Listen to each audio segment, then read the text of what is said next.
Hey Forza heads, how is everyone? So I just had an idea for a little stream that I thought I'd do. So we're looking at picking the car that comes last in a race and then using it to see how we do on in the next race. So in the thumbnail you see the last car that came in when I was having the idea was a Mercedes A45 AMG. So I thought we'd start with that car. So let me just see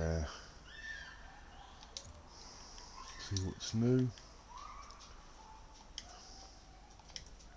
A couple of tune uses. See what race is coming up. I think it was Virginia. I just had to set this up, make a quick thumbnail of that. So we'll know what we got. It's not Virginia. We've got Indianapolis. Virginia has already gone then. I'm sure I said Virginia.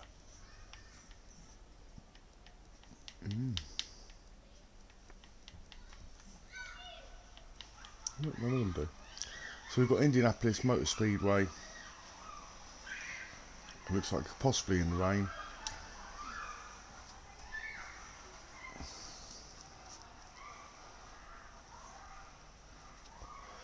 So yeah, let me know what you think. Hit a like if you like this video. We're going to be tuning the cars, so if you stick around you will see how we tune the cars as well to get what we get out of them. You'll see how they perform after we've tuned them.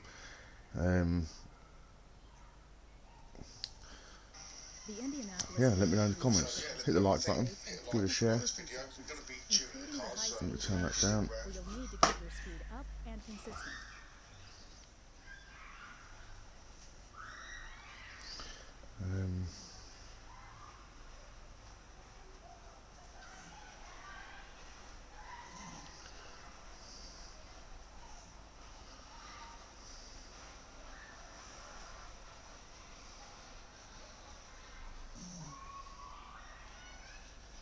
Two seconds, just setting this up.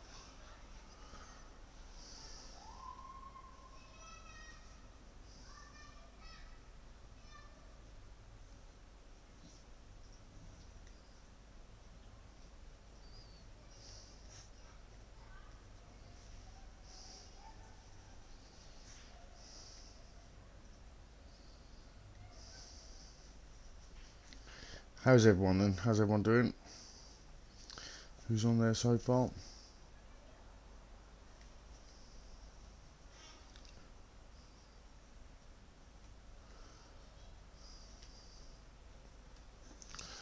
There you go, let's go. So what did we say? We said the Mercedes A-Class.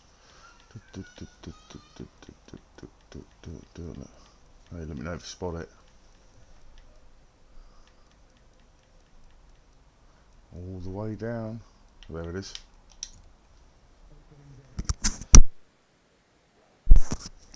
Quick sip of my drink. I've got 11 minutes. Has anyone used this? So it's in four-wheel drive. We're in the rain, so it might help us, you never know.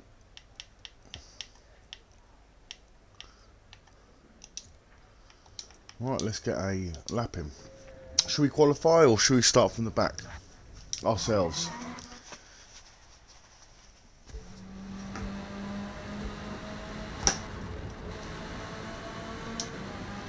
Let's go. What cars is everyone using in A-Class at the moment? Let me know in the comments. Let me know if you need help tuning anything, if you've got any leagues running.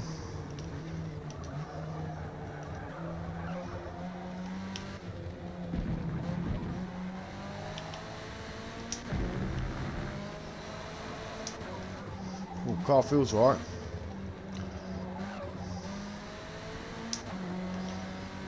Feels good. 10 minutes till restart.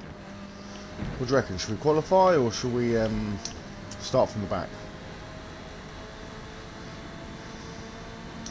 So we're going to be basically we're going to do this race.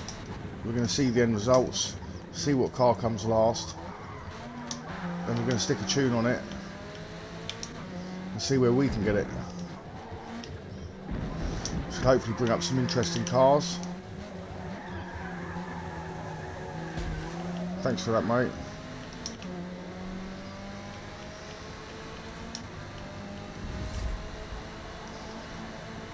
I'm not sure he needed to be just giving it full beans sideways. Thought I'd help him straighten up.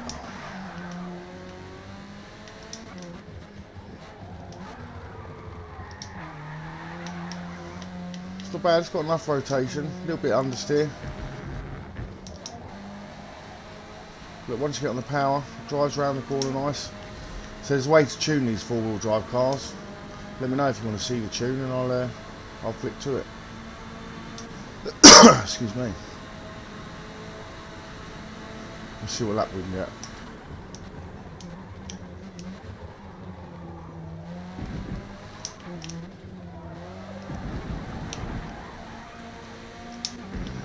These four-wheel drive cars, you've got to drive it a little bit like you stole it. Sometimes nudging the handbrake.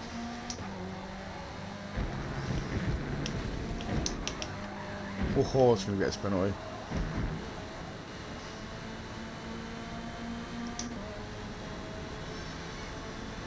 So this was the car that came last in the race that I did before. I just sort of had this idea and I thought, oh, I might stream a couple of races.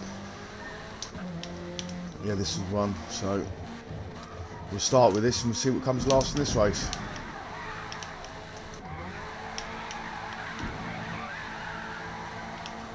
But you can see you can abuse these four-wheel drive cars quite nicely.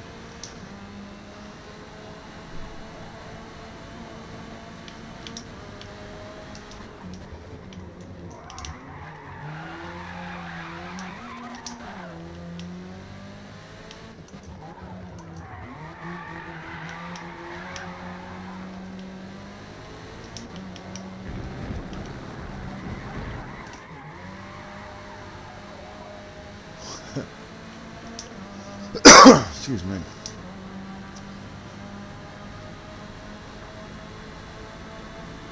What do you reckon? Should we lay down a qualifying lap or just hit some practice and go from the back?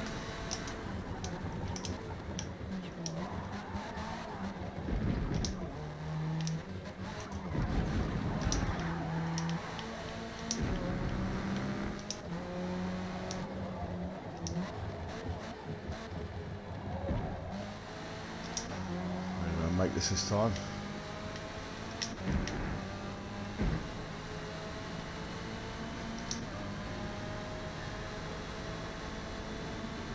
There'll no doubt be some leaderboard cars up the front.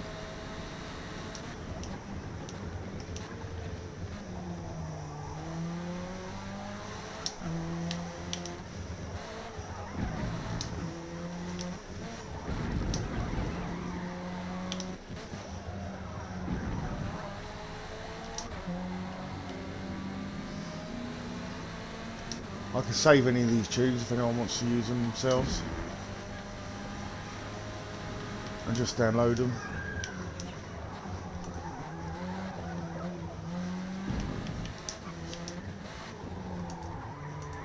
If you ever got any random car specific you'd like to see tuned, let me know in the comments. You can always give one a go.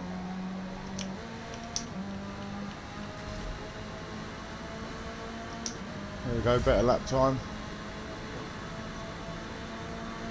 Oh look, we're coming in at 5th, not far off the 1st.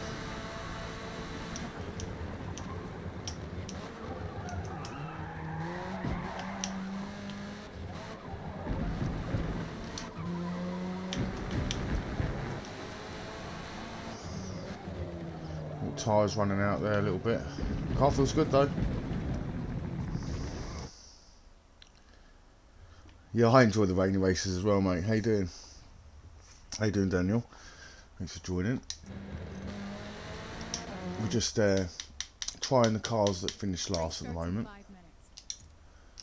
I'll probably hit a qualify, give ourselves a fighting chance, see where we come. Got to admit, I'm surprised. I only quickly chucked the tune on this. The A-Class feels good.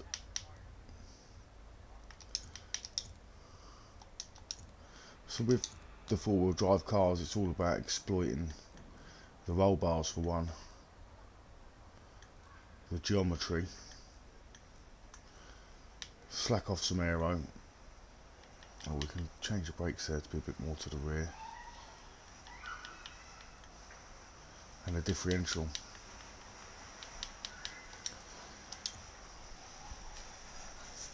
just in case you wanted to check that out. I'm good, thanks Daniel. Good, just enjoying the rest of the Sunday before we're all back to work. I've got a holiday coming up, so I'm looking forward to that. How about yourself? Have you been up to this weekend, anything?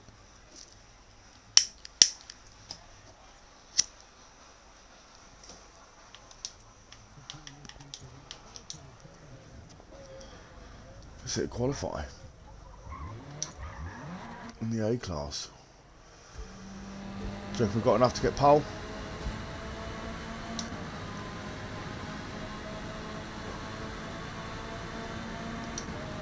I do find the four-wheel drive helps in the rain. To be fair, I had a little go around with Jello earlier in the Chevron that I threw together just before I got this idea, and that worked really well in the rain. I liked it when they used to do the mixed weather. So at the beginning it used to be variable. Now it doesn't seem to be so variable, apart from through the days. You might qualify in the dry and race in the wet, or vice versa. But you used to get, like, you'd be doing Mugello, you'd be 2 laps in, and once first and second have sort of gone past the pits, it would generally call in a wet one.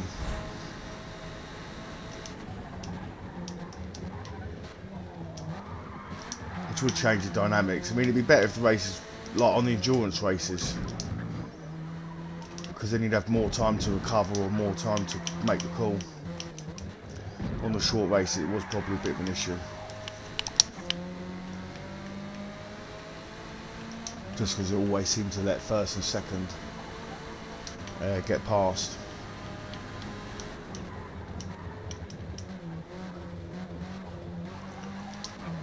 Hope we won't have time just for another lap as well. Using that rotation.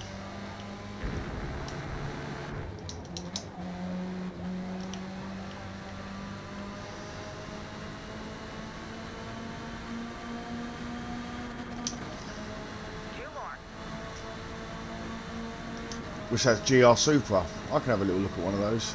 I can show you a tune for one.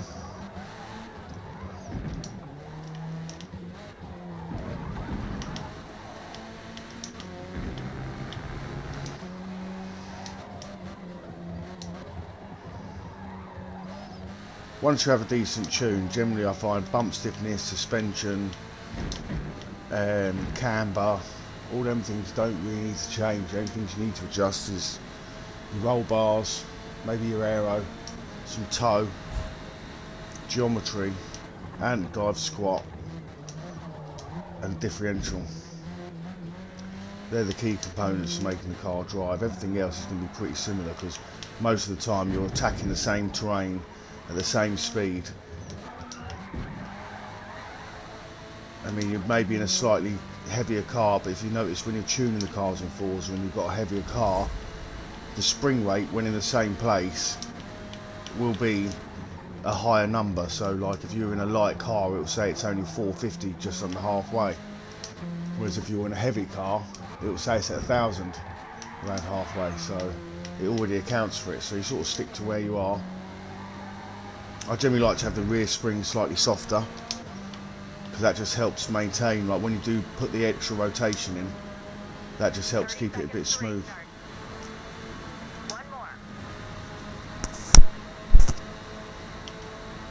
Well, I don't think we're getting 32s. Let's put a lap in and see what we can get. Abuse the curbs a little bit.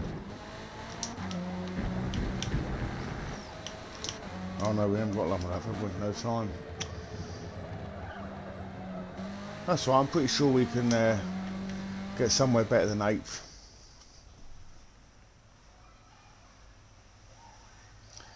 No, the aero body kit and wide body kits are generally a good idea, because most of the time they widen the track of the car as well and allow you to put wider tyres on.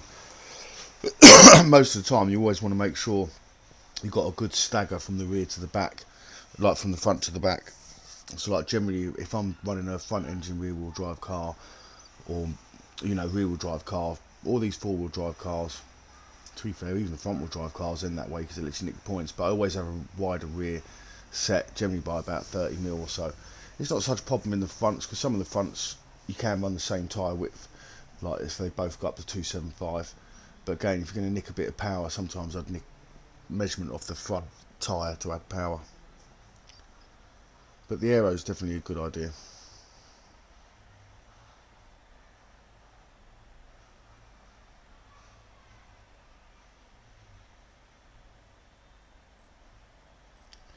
Yeah, sometimes when you have got the aero kit, if it's a big aero kit you've on a car, as long as it does put the handling up in the right place, then you've got to rely on your cornering speed really. That's why sometimes, like, you see some people will struggle in like the OP cars, like the Exocets and the things like that, because they don't necessarily have great top speeds. You've actually got to be very good at cornering and very good at braking to get the most out of them types of cars. Generally, you know, it's having the things for your driving style. But most of the time, smoothness is fast, but then fast is also loose. So you need a loose setup, but then you need to be smooth with it. Like this car, for instance, is very loose. Alright, it's quick off the mark as well. Nice. Right. See you later, Ferrari.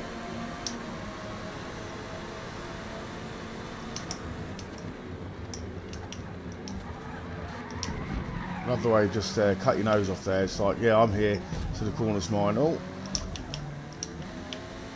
Well, see, that's what happens when you all have the same idea of trying to get through the corner, really. Like this guy here just wants to... You can just wait a minute, you know. I haven't ran the guy in front. Even avoided him.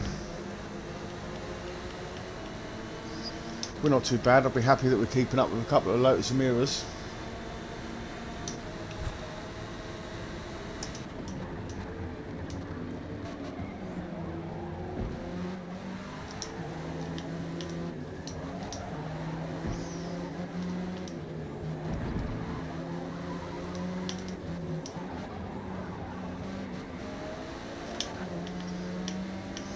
See, in the real world, if you're racing on wet tyres, I don't know how much it works on Forza, it'd be interesting to see, but you want to start, when you're on the straights, you want to start chasing off the line, try and catch some puddles to cool your tyres down to decrease the wear, especially on a drying track like this.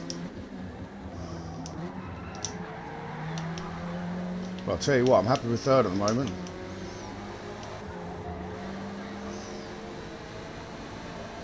I reckon we might even pull off a second here. Don't think we're going to get to first.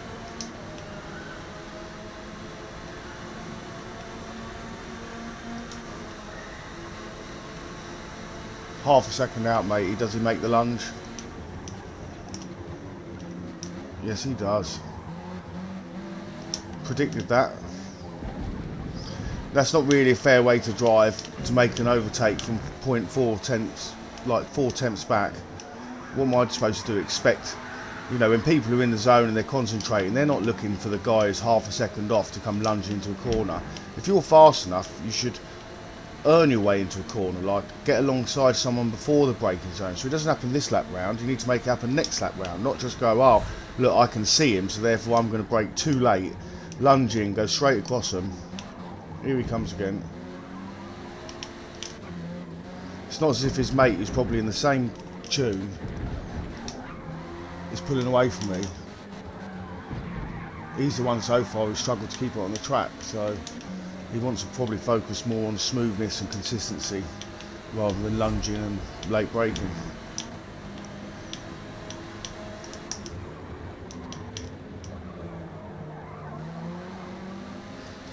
He'll probably get frustrated and have me off in a minute. Look, but we can always take someone to school afterwards. We don't mind.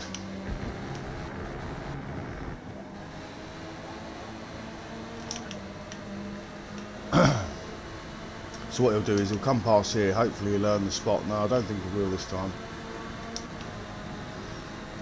But he's even further back this time. I know, he's 0.5 this time.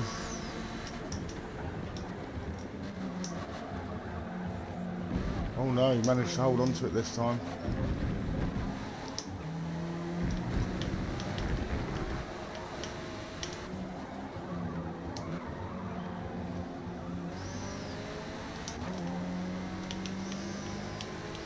What do you think of the Mercedes tune though? Did you think the Mercedes was going to be this good in four-wheel drive?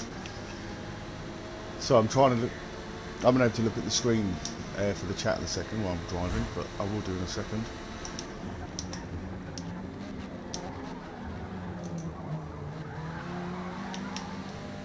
Little touch of the handbrake there.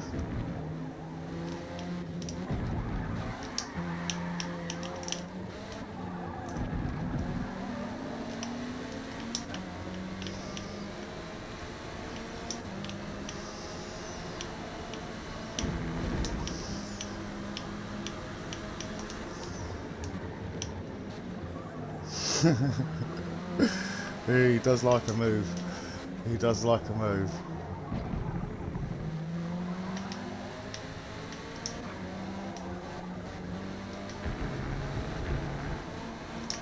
There you go, good drive out of there that time.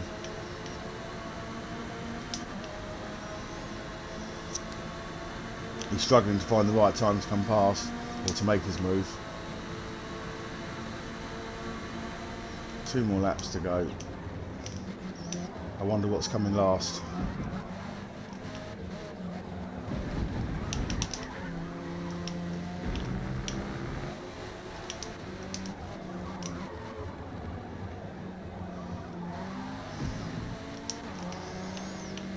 Oh, getting the grip now. But mate, you didn't expect me to be here in a Mercedes in his gearbox.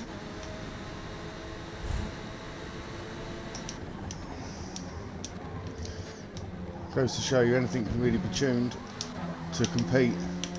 You might not pick up the win off the OP cars, but you know, we're not losing much ground to be fair.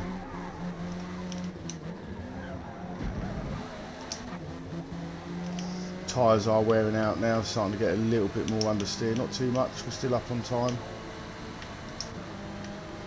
You just feel it in the very end of the corner at the moment. Turning still okay.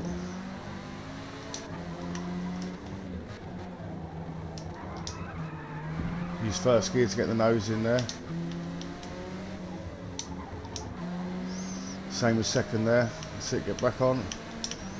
1 more lap to ride out. How's his tyres getting on? Oh, his rear's going to last. Let's pick up some puddles.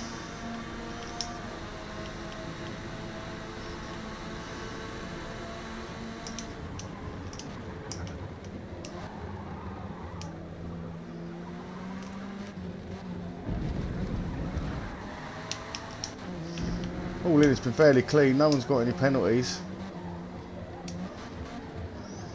Mate, he's made some risky moves, he might come past me at the end. Starting to close me a little bit. Just got to get through this last complex. The fronts are gone. Gonna need a bit of handbrake. Here we go, brake early-ish. A little bit of joint braking handbrake. Oh my god. Really, mate, huh? Really? Really? Car desperate for a podium, look. Whoa, desperate for a podium. Mate, I win every day, twice on Sundays. Win every race. I wanted to. Look, you can't even keep it on the road.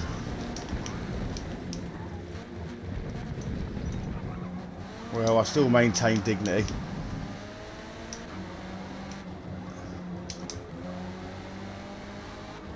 Could have probably done with a set of medium wets.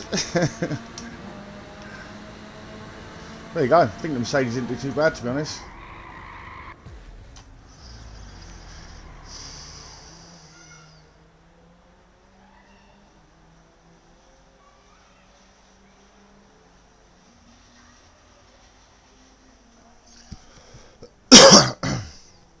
Yeah, I mean, I can always one day, if you had me, Daniel, I can always come into a party with you and do a couple of laps and run through a tune, if that helps, mate.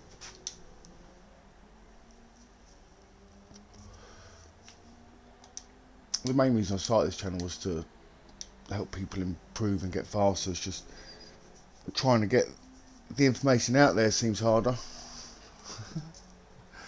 I make it. but we'll keep on going. I enjoy making it. I enjoy the interactions. Got a few people that I've met from doing this, so I've enjoyed it.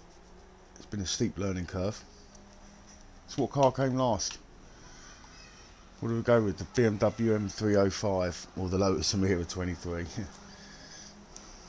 I'll let you pick out of them two. The Lotus Emira 23 or the BMW M305. Personally, I think the Emira would be a bit easy.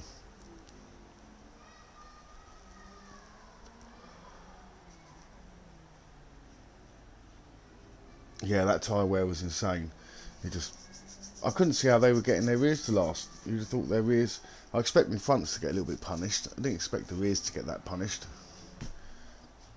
Should have hit more puddles.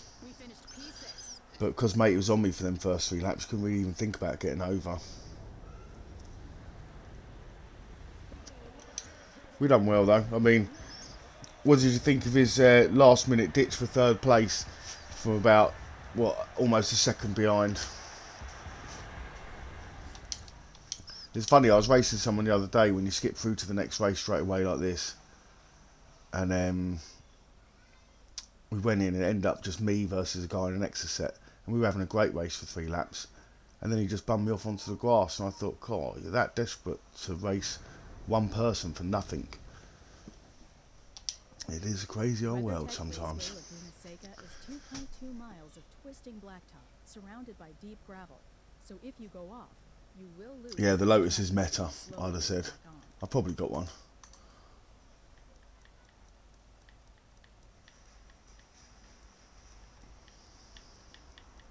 Where would it be?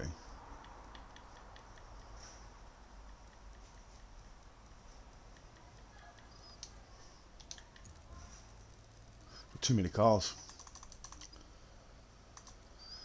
There you go. SA. We've got 4.9 for handling.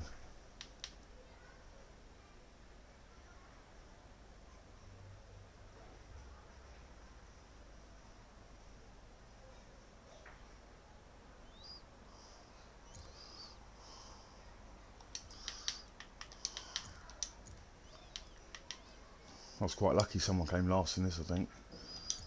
I don't know if this tune is set up for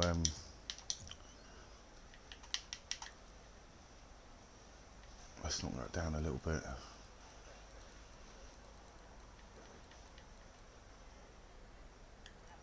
God, still a lot of speed in that. Let's give it a bit of rear toe. Let's give it a bit more rotation.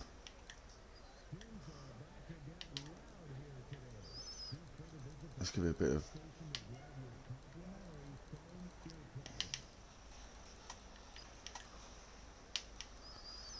just a little bit of drag maybe.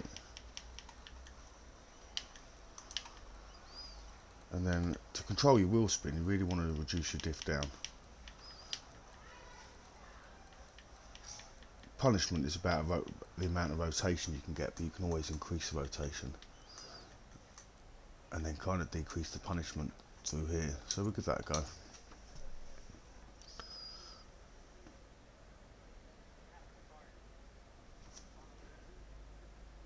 Yeah, there's so many. Oh, we saved that. Looks like we're not going to get to qualify. We're not even going to get to test it. Oof. Did we put too much twist in it? Is it going to break the chassis?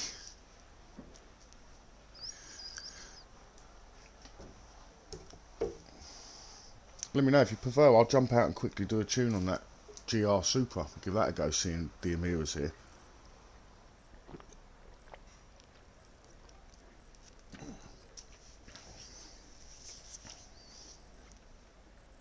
No, I'm on Xbox. I'm on the Xbox.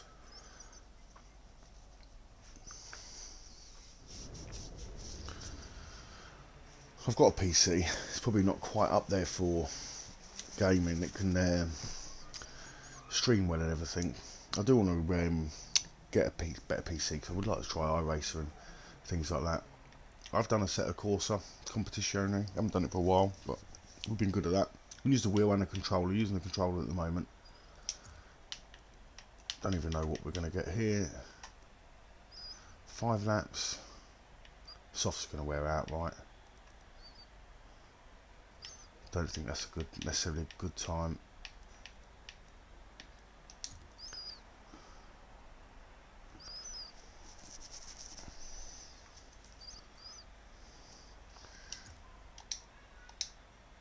What's got the potential to come last next?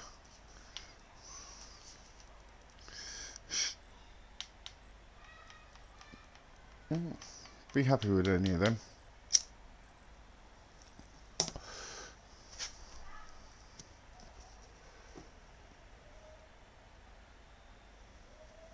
How long you been playing Forza, Daniel? You been playing any others like Forza 7? Do you play Horizon? Anyone on here play Horizon as well? So we're using the car that came last, just in case you joined, and the car that came last in the last race was the Lotus Emira somehow. Sounds like we've got a couple of turbos strapped to this one.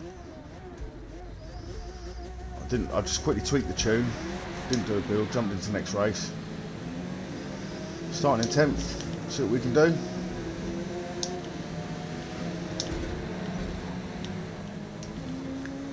One out of room there. Oh, hello. He's going to pick him up again. We'll have the inside.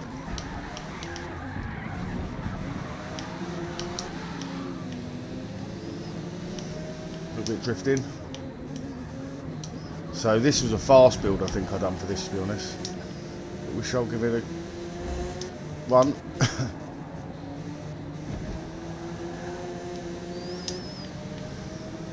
See, by reducing the diff down, it's just limited the amount of wheel slip I can get. It works the opposite way on front wheel drive cars though. You've got to increase it to reduce your wheel slip.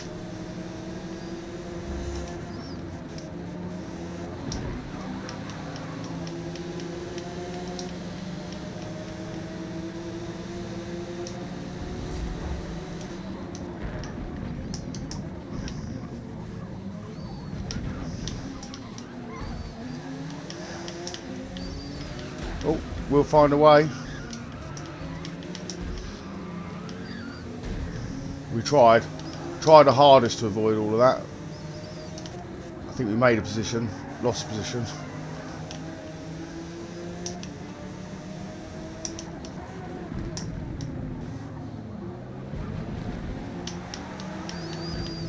Right, I wonder what's coming last. I've got to admit, Lotus doesn't feel too bad. We're only 3.2 seconds off first, so you never know. They're all close together as well, so.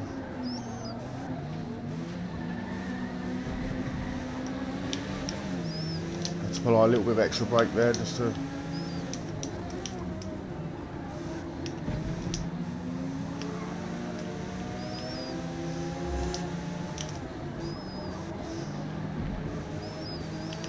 There you go, nice little clean overtake there.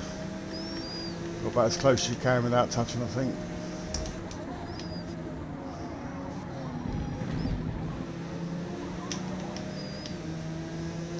Generally, the best way to build a car, if you actually want to, you know, always sort of be guaranteed an element of success, is to make sure it's as light as it can be.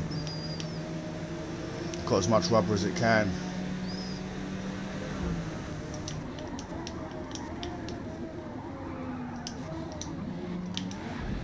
A little bit deep into there, but managed to control it just about.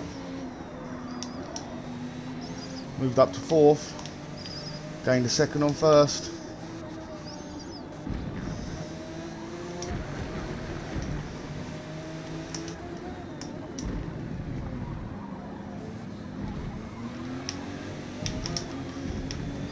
Just control the grip there to quickly just counter steer.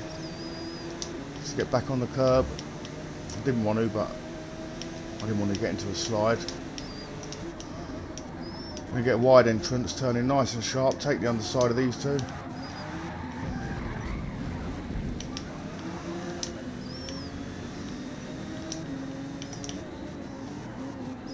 Mate is yielded, so that's nice.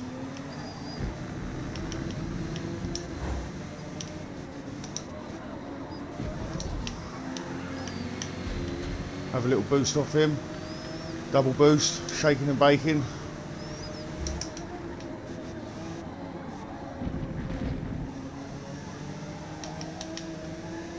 Notice the way that mine's not struggling with the back end, because I've increased the geometry on the roll offset height.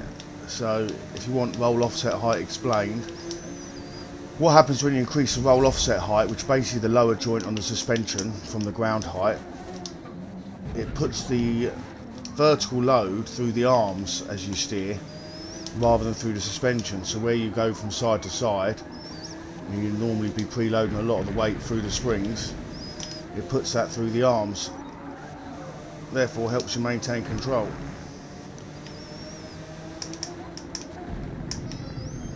Too high can make it behave funny. I've got some cars where it's really high.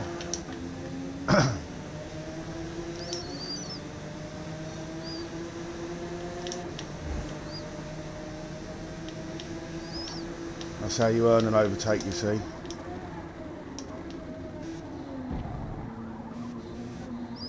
Get alongside them. You don't lunge from behind, you get alongside someone and you earn the right to be there.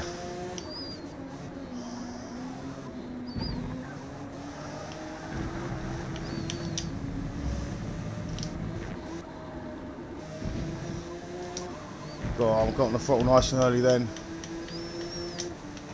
Come on, let's chase first. I think it's a pipe dream now, but got to keep dreaming. Keep your dreams alive. 4 seconds now though, it's wider than it was 2 laps ago.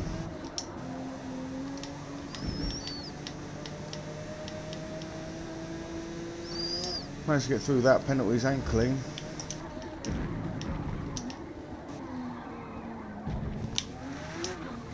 Nice, through the corkscrew.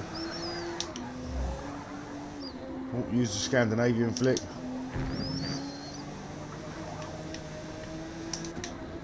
Don't get on the sand.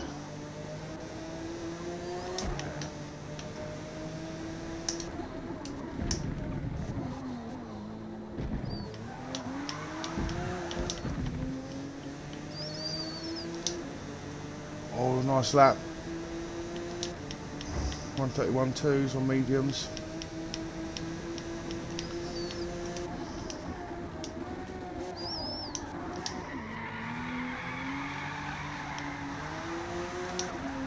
There you go, a little drift round turn 1. Oh, he's binned it.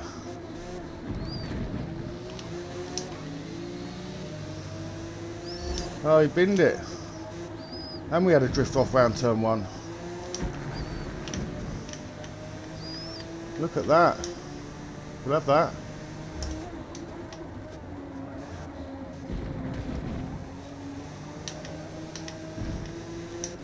Feel sorry for wasting that rubber now. You'll need it.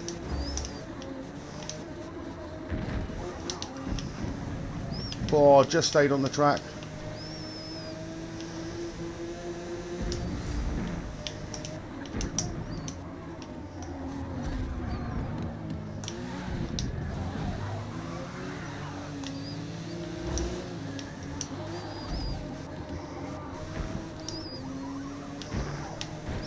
You already gave up your win, mate.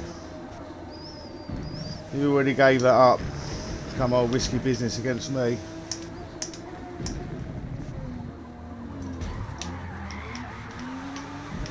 Yeah, we'll have that, mate. Don't you worry. There you go. Oh, we'll have a quick temp to first. Not too bad for a second race. See? Was a bit OP, that car.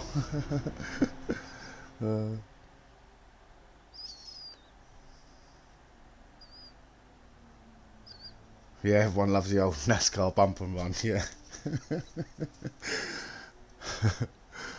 Yeah.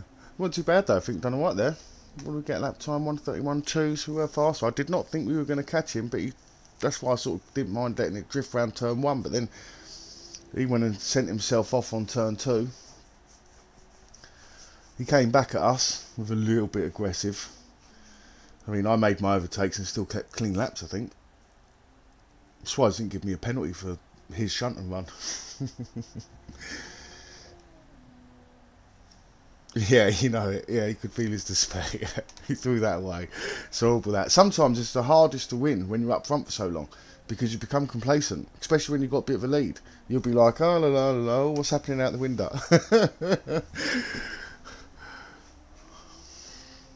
Yeah, it's like, you know, it's better to be chasing someone. You know, when you're chasing someone, like I say, chase your dreams, because when you've got dreams to chase, that's when you'll have success. Give yourself something, anything. Try, and try again. Oh, I didn't see what car came last. Let's have a look at the race results. What do we get? Oh my God, it's getting too easy for us. An NSXR 92. Ooh.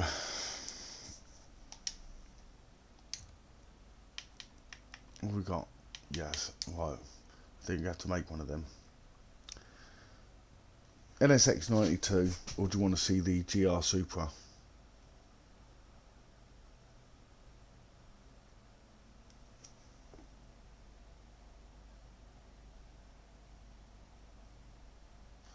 Yeah, he did lose a bit of time. Oh, look, dashboarded. Good old dashboard. It's the one thing they've maintained through all the updates. It's the good old quick dashboard chip cooldown. Jump back in. So the last place there was the 92 NSX. We just picked up a win from 10th place in the Mira, which somehow come last in the race before. So somehow someone's come last in the Mira and last in an NSX 92. The first car I done was a Mercedes Benz, because that was last in the race I done before I started the stream. But yeah.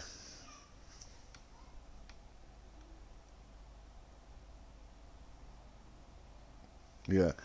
To be fair, I was quite surprised at how well that car went. We didn't even have a practice lap or anything. We were thrown straight in. I think I finished tuning it with 30 seconds left. So I'll tell you, I'll let you have the pick. 92. We can go 92 Honda.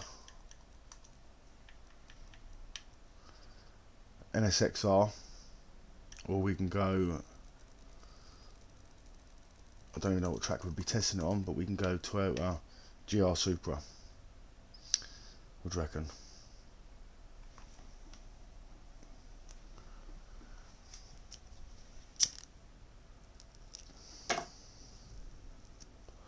Would you like to see the GR Supra?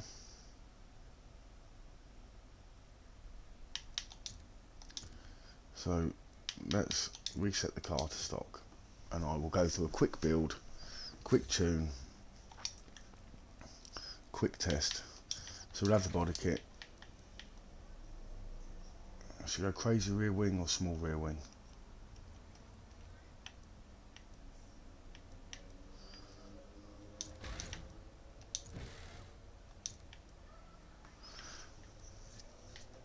So we'll even get more.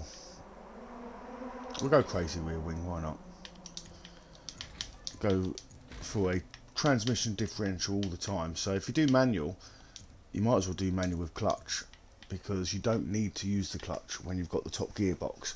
And then just if you're using any of the other gearboxes, put your settings back to just manual and don't bother with the clutch.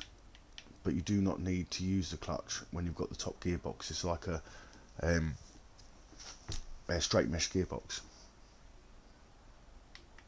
So in essence, almost like, you know, what a flappy paddle would be.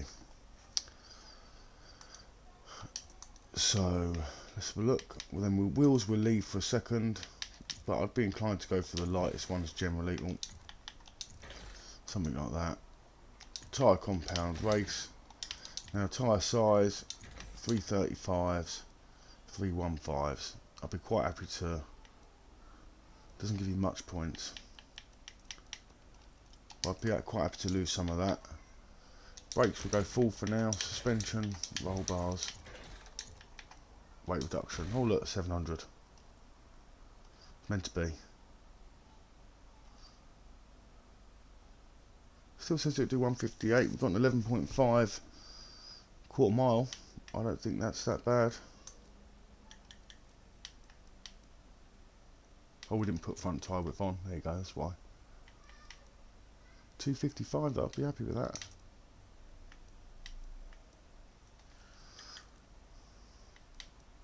See, I mean, with tyre width, So running a front tyre width will help you get the front end in, but it will also sometimes help the back end come out. You know, the more wider the track, the stable the back will be. But you know, if it had a tyre on it that was like 205 or something like that, then I'd be more inclined to what was I going to say? I was just looking at the comments then. If it was like, yeah, 205, I'd be more inclined to up it to 235 as a bare minimum kind of thing, really, in this class, unless I was looking for something sort of weird and powerful. But at the end of the day, in the hope of getting it into a corner, around a corner, you're going to want a sort of 235 front tyre at least. But that being said, this bin 255 is completely fine. I mean, there's plenty of cars out there that've got 235s on the front and 295s as standard. So this is what, 315, 255, so we've got a 60mm difference. That's fine. See if we can squeeze a drive line on it. Yep. There you go. Can't do wheel size.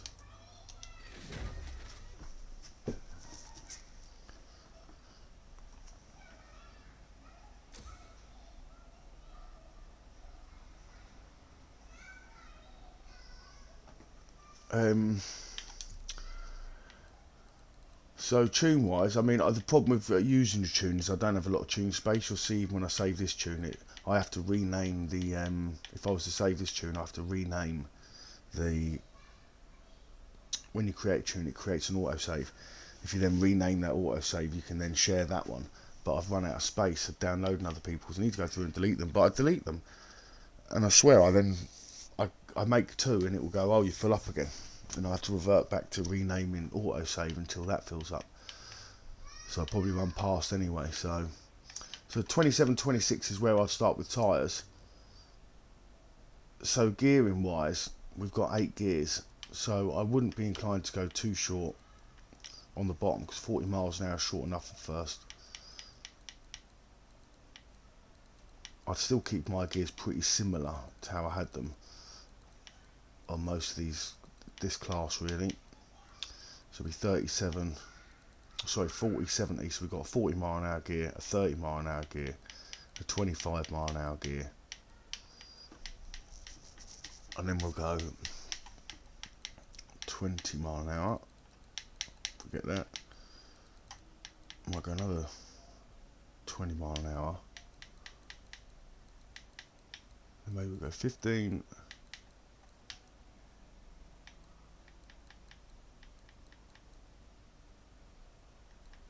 so let's go 53 mile an hour, is that what he reckons it'll do? So we're going to go shorter then, we're going to go 15, 15, 15,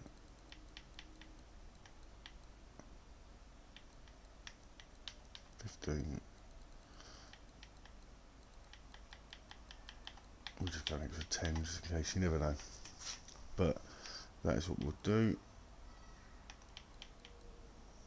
I'm looking back a little bit. You'll find first and second are going to be fine there for getting in and out of most bends that require you to be in a low gear, and third again, you know, you want them to be close but not too close, because the higher the gear you go, it reduces your turning circle. If you notice, you know, you drop a gear and you get a tighter turning circle. So I might try it on a high camber first and see what it does. So we'll go 3 and 2. So we'll get rid of the front toe. So toe wise, so your camber is obviously your camber, that's the lean of the car. So when you're in a straight line, you're going to have less contact patch on the ground, which is going to give you less friction, essentially more speed. You know, once you're out of the corner, you'll have slightly less grip in a sense in a straight line pull away, but not, it's marginal. However, when you go into a corner, you'll lean over on the tyre and the flat spot of the tyre will square off, so you'll end up with a more larger contact area in a corner. The caster angle will increase the front camber as you go into a corner, because the front caster is basically the sort of rack and pinion angle between the steering and the front axle, and basically the more vertical it is, the more of a toe effect it puts on the wheel, and the more horizontal it is, the more of a camber effect it puts on the wheel as you steer. So that's generally how it would work. So we put it up, and that will increase the camber of the front wheel. Toe, we'll give it 1 click of front toe. That'll just increase the response of the front end as you turn into a bend and turn out the bend through S's.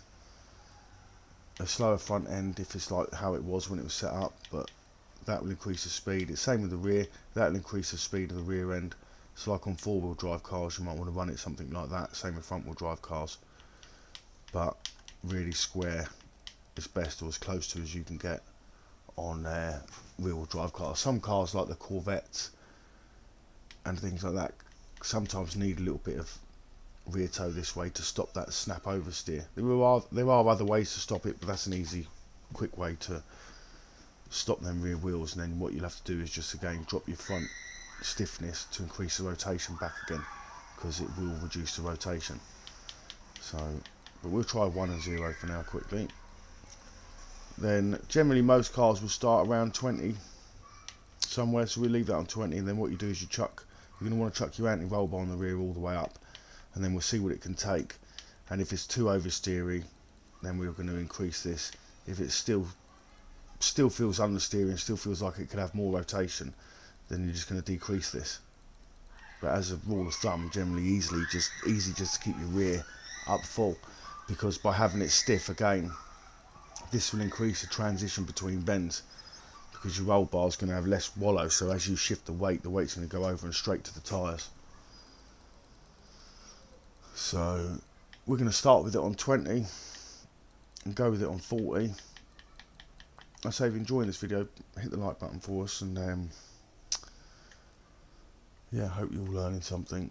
So spring wise, most of the time the middle's fine, so I'll probably go just above the middle if anything. So let's say we'll go 800 with this one. It's not going to be that much. If you go down or up by 100, you're not really going to notice any difference, but you just want to keep the rear slightly softer than the front. It's got nothing to do with the weight of the car. So the weight of the car is slightly heavier on the front to the rear, but that has no bearing on why I've done it. The reason I've done it, like if you think about it, so the weight distribution of this car is 51% on the front and 49% on the rear. Now if I go into a corner at 120 mile an hour while braking and trying to go in maybe uphill, say like Watkins Glen's right hander that you go up the hill as you're going around, do you think the front of my car is still going to weigh 51%? So it's almost irrelevant, that figure there, because it's a standing weight. It's the standing weight of the car. You know, if you had access to all the data that they'd have access to on a track, they'd be looking at how the car behaves corner entry, mid corner and corner exit. You know, anything else is easy to sort out. You know, sending a car up a straight is just push and send. You know, getting a car around a corner, so you know, we don't get all the telemetry necessary to understand that, but what you need to understand is what you're doing. So we're creating rotation through elements like the roll bars and things. So what we're going to do is these subtle things with the springs and that are going to just make the rear end behave itself as we push it to the limit. So we're going to drop the ride height all the way down, just give it 1 click up on the rear. So you know, with ride height excuse me, ride height, so if you think of the air hitting the front of the car being split between the air that travels under the car and the air that travels over the car, if you increase the ride height, you allow more air underneath the car. That therefore makes slightly less use of the aero on top of the car. So generally there are handling characteristics like corner instability and stuff you can get from having a slightly higher ride height, but again, once you go past a certain point, at the same time you're increasing your centre of gravity, and the centre of gravity should always be closest to the floor. The cars that are the best are the ones that have your butt positioned closest to the floor, literally.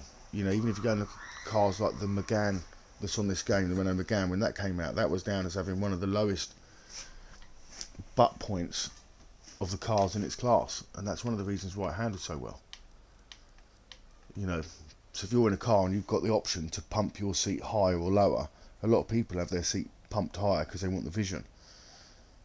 I know where I am, so I pump the seat as low as I can because I want the handling. And you know, those 2 inches make a difference. But yeah, so ride height we're going to drop down, and we're going to click the ride height up rear 1, and that will just help with the stance of the car and again a little bit of rotation. Dampening is fine for this speed, so again just slightly softer rear damping to front damping, just to work in unison with the suspension as it were. But the bump stiffness is the rate in which your suspension closes, and the rebound stiffness is the rate in which it opens. So closing doesn't need as much of an effect because it's generally caused by the weight of the car, so it doesn't have a problem closing. Opening, you generally have a faster speed on, generally by about 50% of this number, because you're trying to get it to react with the ground and maintain grip. So it's all about how the tyre goes across a bump like a curb, and how it maintains contact with the road, because if it's losing contact with the road, you're not going anywhere apart from up. So roll centre offset height, like I say, so with the roll centre offset height, this is the point in which, if you think of your lower arm in your car where the suspension comes down in the strut and your anti-roll bars and things like that all come across and everything meets, you know, on the Porsches you get like a lower control arm, a tuning fork, the suspension mount sits there on the trailing arm. So what you're doing is you're increasing the height of the roll centre, which is the lowest point of the suspension, between that and the ground, so basically raising the insides of the lower arms.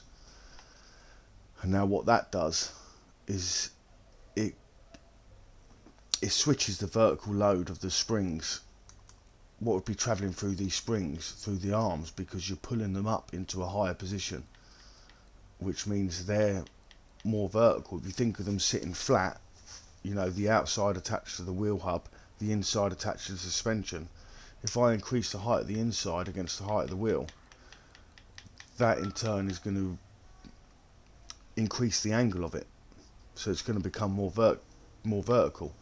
You know, it's not going to come to the fact where it's completely vertical, but it's going to be up, which is where it then transfers, it helps transfer load of the springs through the arms of the suspension rather than through the springs all the time themselves. So that is geometry.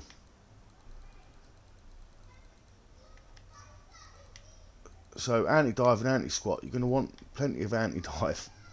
You don't want the front end to be diving under braking. You know, you want to just modulate your braking. I mean, you can have this really high, but I think it starts to affect tyre wear. So that's what I found anyway. My tyres were just wearing out even quicker. So generally I found 60-40, 40-15, something like that is generally fine. Again, the car's not going to behave the same as it was because we've increased these as well. So if you experimented with these without increasing these, in essence, then these will feel different now that these are increased.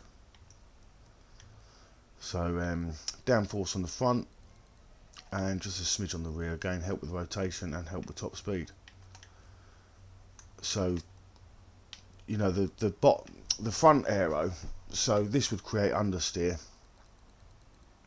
and having it higher than the back creates oversteer, regardless of where or what it is, what the numbers are. You know, that would be as much grip as you can have through the aero, and using the aero, that would be as much understeer as you could create, and this would be as much oversteer as you could create, and speed.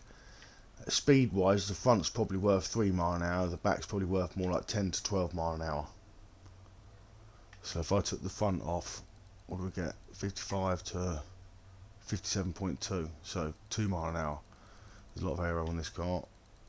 If I take the back off, 57 to 60, but that could do with the gearing as well, so because we're not geared that far. I know we are geared far, to be fair, but it's a massive wing anyway. But yeah, if you experiment with that, you'll see that the back is generally worth you know, 3 times more than the front. So we'll decrease that slightly. Battery Gs don't look too bad. So we'll go 270. Braking, we're going to do 47 130. This just helps with the trail braking. So if you know how to trail brake and you're using your brake and you're modulating it into the corner, then having a higher brake pressure is better, because you're getting a sharper initial grab on your brakes. Sorry, I haven't been reading the screen there.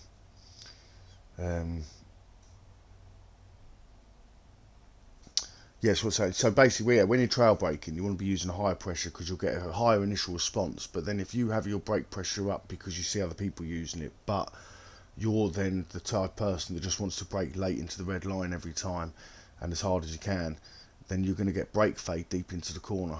So if you are a king of the late brakers, you're actually going to want to run it around 90%, and that way you'll get a lot less brake fade and you'll be able to squeeze brake a lot harder. Whereas here you'll get, you'll get 130 when you first squeeze it, but by the time you get to the end of the corner, your brakes are heating and fading. So this is for like modulating. What you want to really do is kill your speed a little bit early with the extra brake pressure, come off the brake slowly and smoothly as you get into the corner, and try and maintain having that line red until at least the middle of the corner. Practice getting that line as red as it can be for as late as it can be into a corner, and that's where all the speed is, and that will teach you trail braking. Don't try and brake, and when you are trail braking, you generally want to transition off of the throttle first and then brake, so the car's already lost a lot of that weight shift just through you off the throttle. So differential wise, yeah, so on a rear wheel drive car, this will increase the amount of slip you get. On a front wheel drive car, 100% will decrease the amount of slip you get. Basically, the inside and outside wheel of the car are travelling different distances, just like a running tracks. When they start on a 400 metre track, they all start at a staggered distance, because the guy on the outside is going to travel a further distance if they started in a straight line than the guy on the inside. Same as if they do longer distance, they all just move straight to the inside and run around the inside, because that's where the distance is measured. Anything else is extra. So essentially, what this does is breaks down the speed and the travel and the torque allowed to each wheel, the inside and the outside, causing you to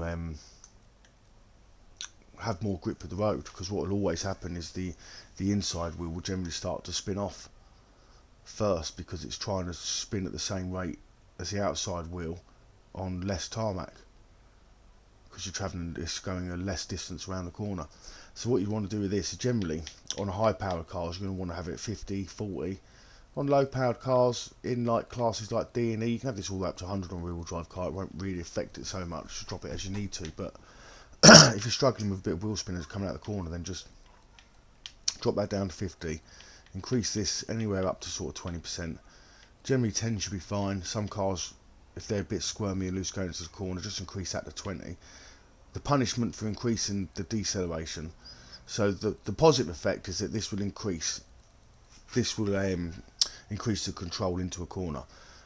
The negative effect is that it will reduce how much of the corner you can then take. It's marginal, but if you went up to somewhere like the top of Eau Rouge, the top of the hill there, where you've got a lot of room, and you do a full turning circle, and you do this on 0, and then you do this on 100, you'll literally feel how much wider it makes your turning circle. So generally just stick between 0 and 20%. 10 should be fine down here in A class. Some cars, if they're very violent, throwing in and twitchy, sometimes it's better to keep that level of aggression and just let the diff do some work to control it, rather than reducing your roll bars first or anything like that. But we will dive and give this a quick test now and see how it goes. What do you think? Yeah, a lot of people make that mistake on braking. It's funny, I've mentioned it in a couple of videos before, and people have said I've taken note of what you said with braking, because like I say, sometimes it's a hard habit to break, is to go from late braking to trail braking. What you want to kind of do is do some laps on a course and treat it a bit like soapbox racing. Like, pretend you haven't got an engine in a sense, and that it's all about maintaining speed rather than scrubbing it with your brakes all the time. You want to kind of try and roll around the corner as fast as you can, right? Like if you want a downhill race, no engines, you're going to have to try and negotiate how much you push the brakes, and he who has the most balls to push the brakes less is he who will win. And it's kind of like teaching yourself that method of racing. it's what will improve your trail braking. So let's get out, let's get this GR test, see where we can put it.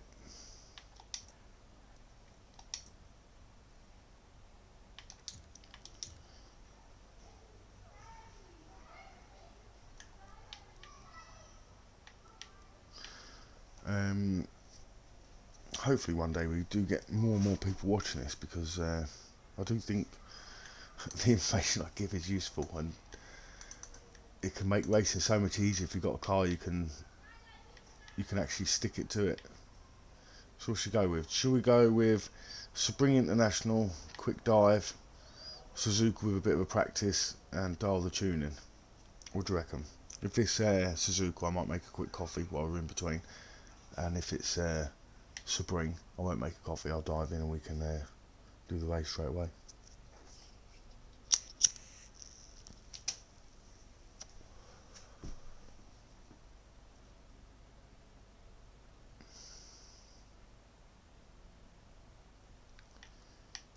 We've got then Silverstone. We've got enough time to squeeze in a couple more races.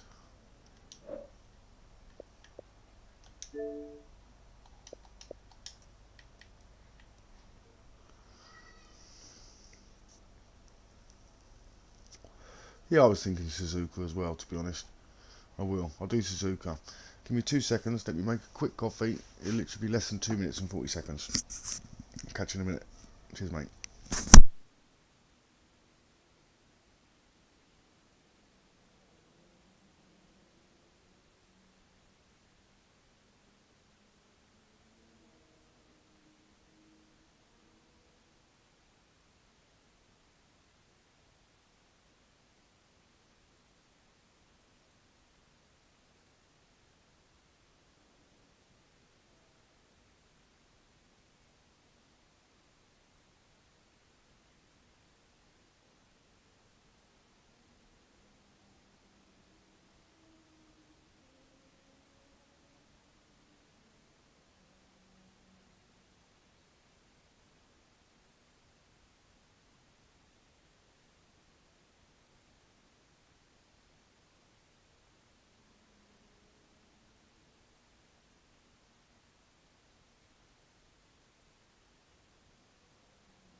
Right, let's see how the Supra does in Japan.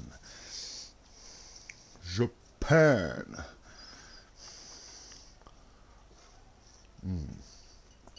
Nice coffee.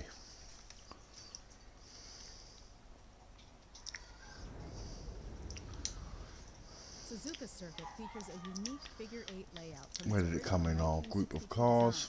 design. So right after you rocket under the track overpass, We've got John Wick's prepare boss. for a heavy braking zone into a hairpin. Managed to squeeze a couple of McLarens down. That Porsche's tyres on it. Stingray I haven't tried yet, that looks quite good. Look at the power to weight on it, looks quite good. Look, 179. 210 on that one. Oof. She's light. 911 GT3 I brought down as well. Look at the handling on that, 5.5. This is very good. Four-wheel drive Audi RS6 wide-bodied.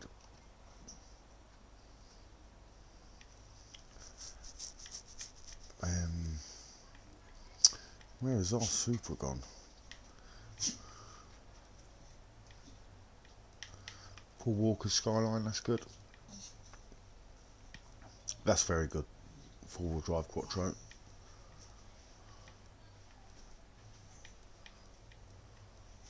Oh, there we go, right down here next to the BRZ.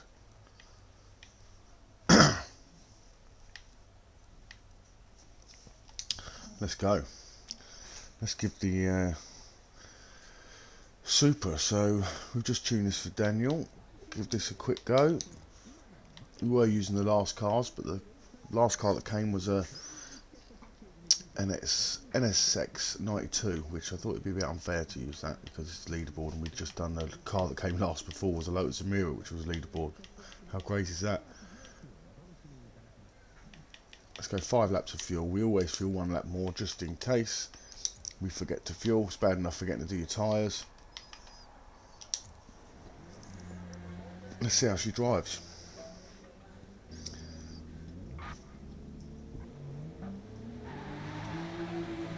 Yeah, I've had the dog. Yeah. He's sorted. I've done all that in 2 minutes. Fed the dog, made a coffee.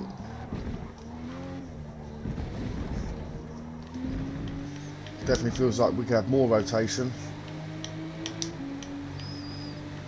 Oh, it still feels like it pulls alright. So it's going to be about being ballsy with the corners, really.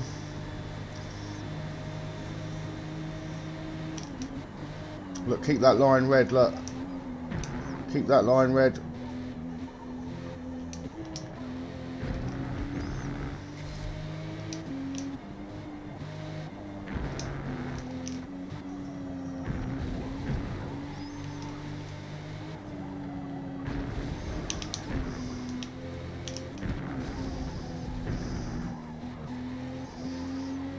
How's it look?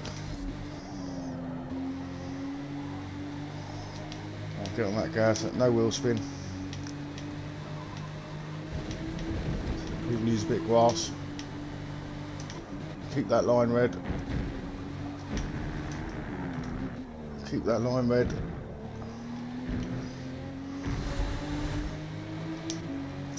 That's how you know if you're sort of braking well, really. Rolling on the bend as much as you can. Look, handles the wheel spin nice. See, that's the diff cutting in and just making sure that it sort of doesn't allow one wheel to overspin, because what you're allowing is a certain amount of spin. The lower you put it, the more unstuck the car has to become. But then as soon as it does come unstuck, the diff will start to apply itself.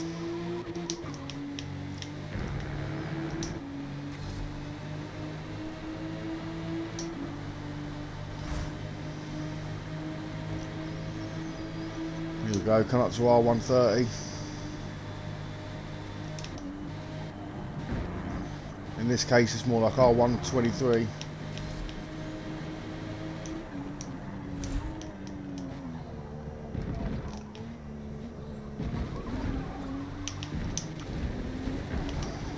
It feels alright.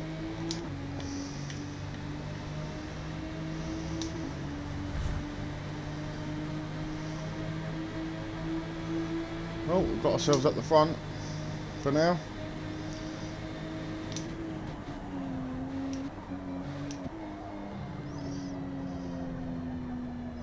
So I'd be inclined to say that we could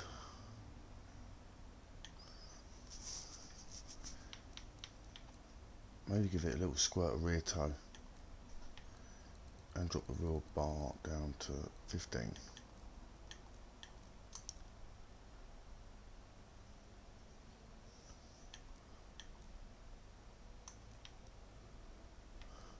And bring the aero down to 230.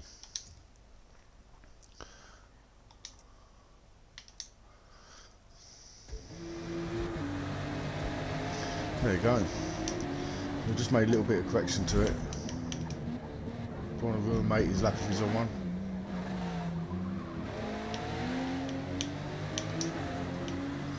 Sorry mate, don't want to ruin your lap there. Managed not to. No touching.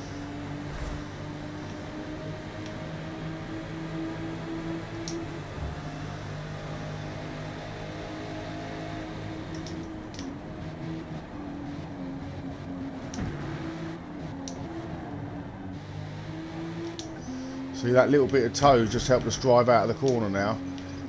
Not suffering as much oversteer, or understeer, sorry, when we get back on the throttle.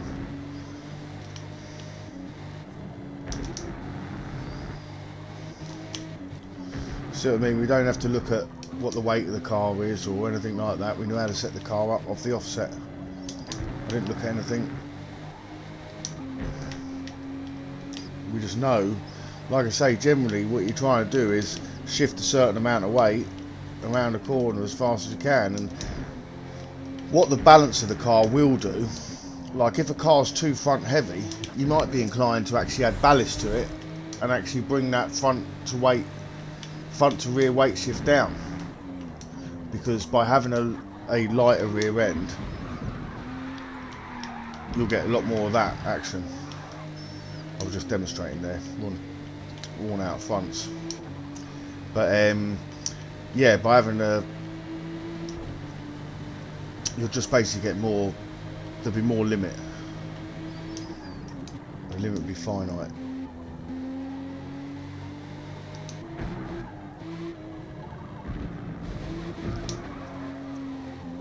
Front tyres are gone now. The old softs don't last long, do they?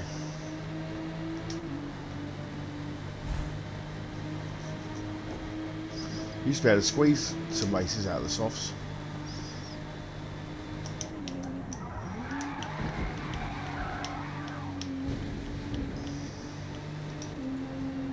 How long we got? 11 minutes. Oh, sorry mate. Go on. Have that corner. Alberto. What's Alberto in?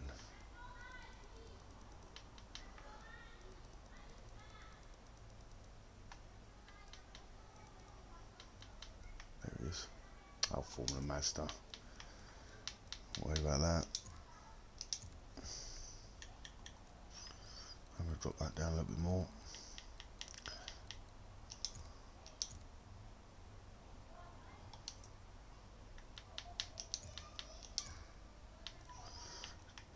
The track should be rubbering in now as well, so we'll no doubt get an improvement on our lap time. So we have just been through the build and tune of this car. If you do want to check it out, we've done all the parts and we explained why we've tuned it and how we've tuned it. We've just adjusted it, so let's get out there and see what we can do again. Any traffic? Yeah, there you go. Something to test ourselves against.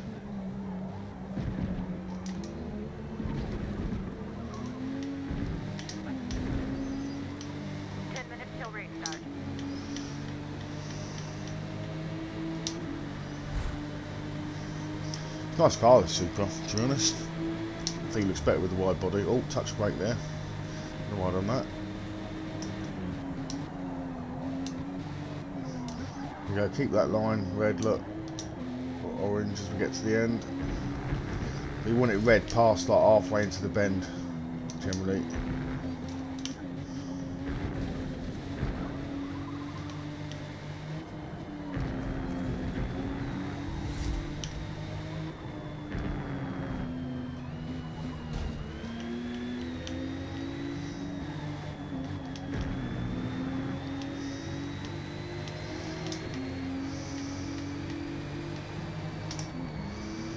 brake test.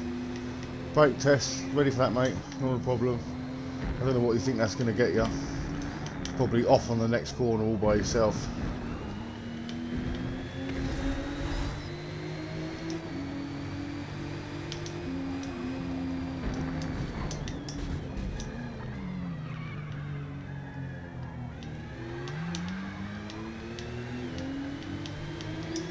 Obviously, thinks his Porsche has a chance. Very confident.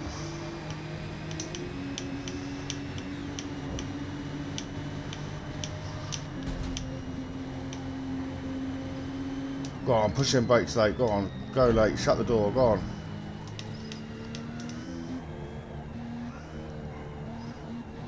I'll let him apply the pressure to me now. Come on, mate. Turn the screw.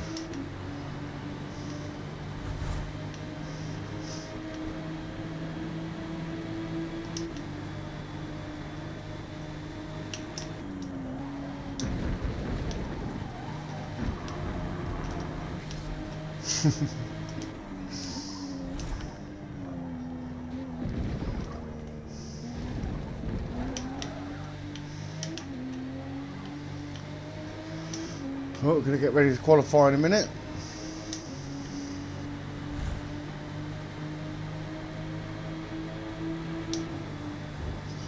Yeah, I reckon you like this tune if you try it yourself. I don't think we're going to get 210 in it.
Bum slipped off then.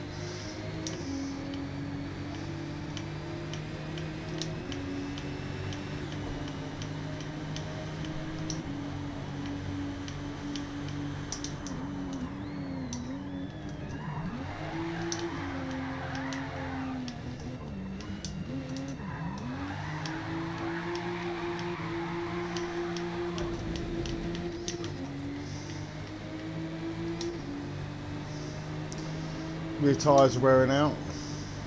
Put some rubber down in these corners, hopefully I'll get a super fast qualifying lap.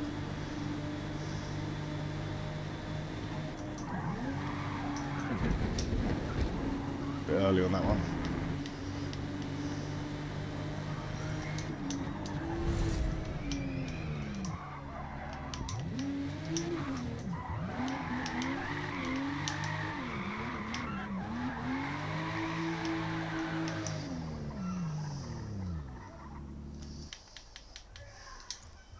Let's go and qualify.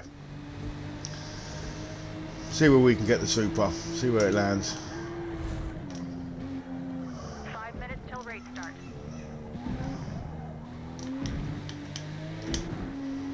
Let's go. Put down a lap. Let's go deep into everything. 209. Not in this.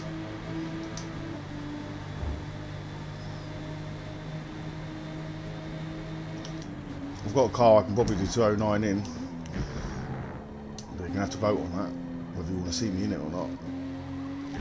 I'll hit one lap of qualifying, see we're getting this. Happy low racing this, so it feels good.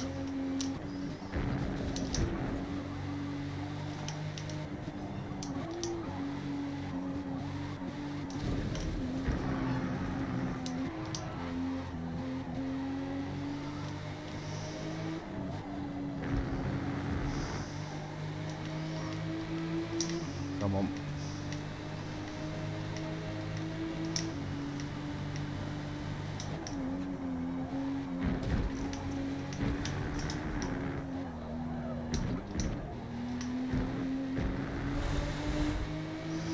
is all the road that is available.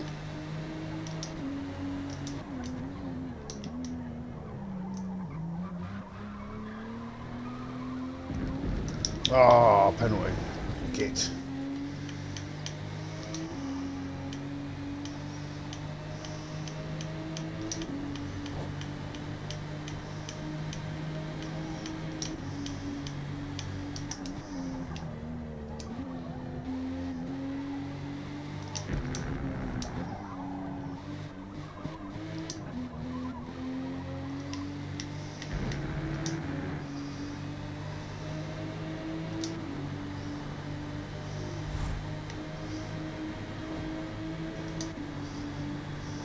Come on.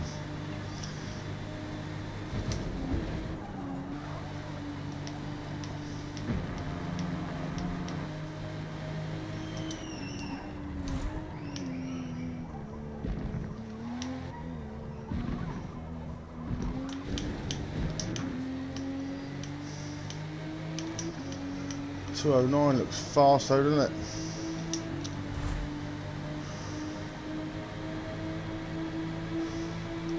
Two remaining. Oh, penalty, yeah. Fair enough.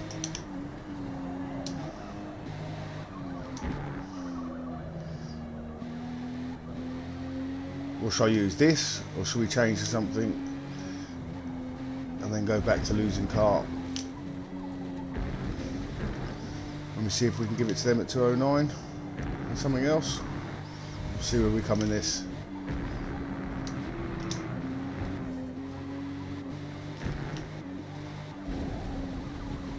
Use the grass for rotation, but don't put me off. No.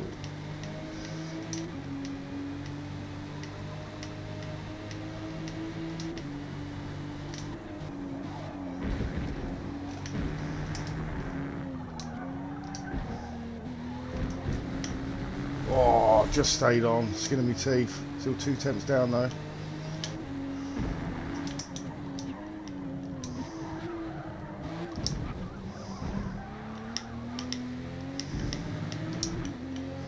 Got a tenth back there.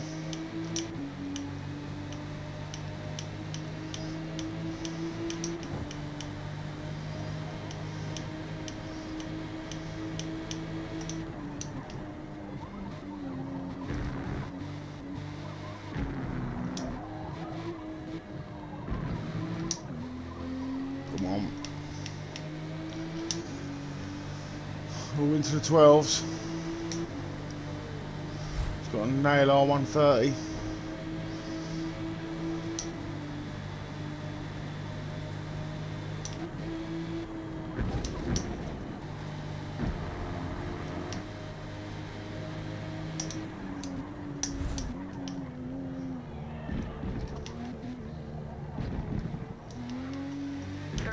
To race start. I think it's good we can get it around there. 1.1 up, not bad. Getting to the 11s. Remaining.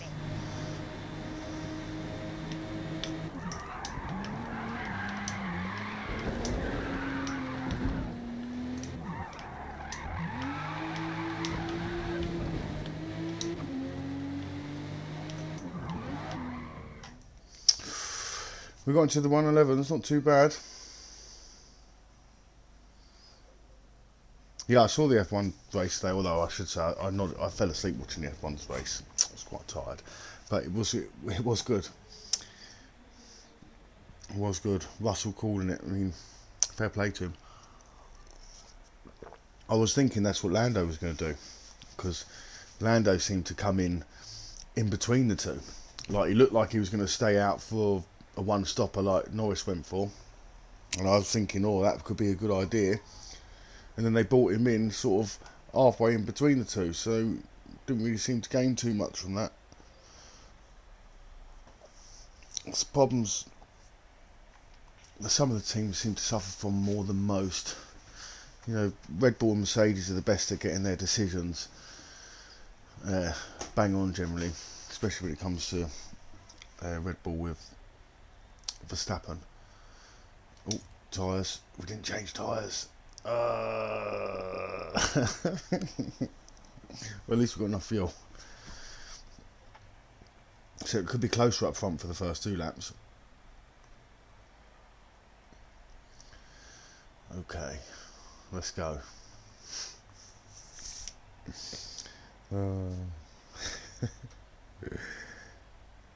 Did he get disqualified?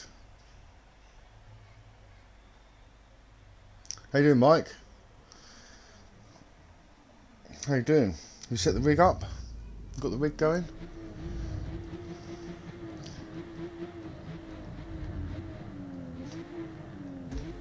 Why is it spitting fire?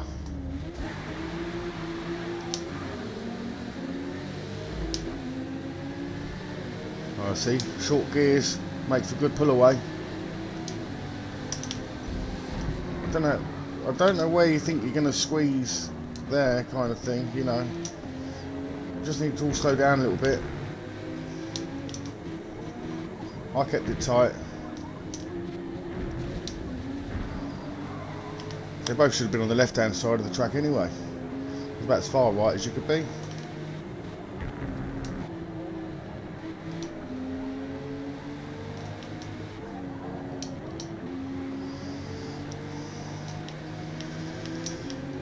We ain't doing 4 laps on softs though.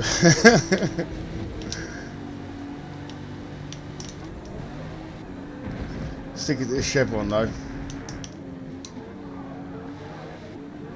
Keep his race honest for a bit.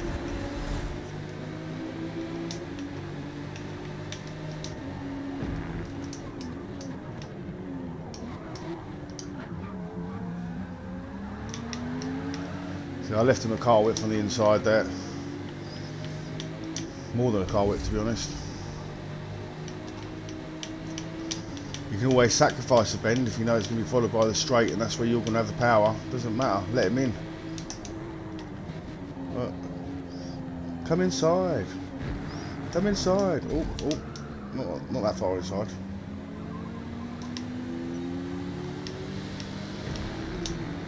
Oh, hello. The old boxing in. See how box.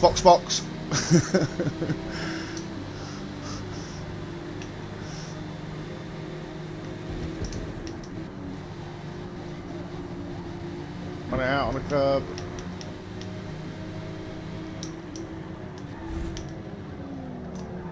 Touch of the handbrake.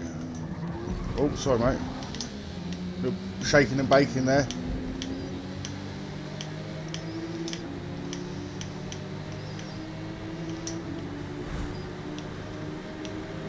Tell you what though, the Super's alright. I mean, I know we're on soft tyres, so it's probably a little bit of a...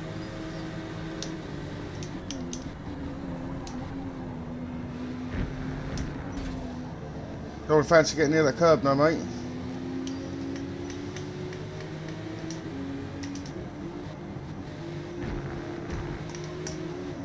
Come on then, Wonder Kid. Come on then, Kid Wonder. Oh.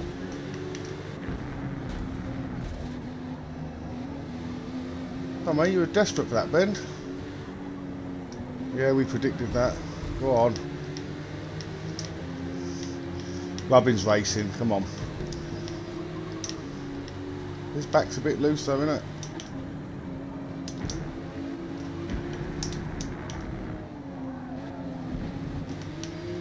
We're not here to ruin anyone's day.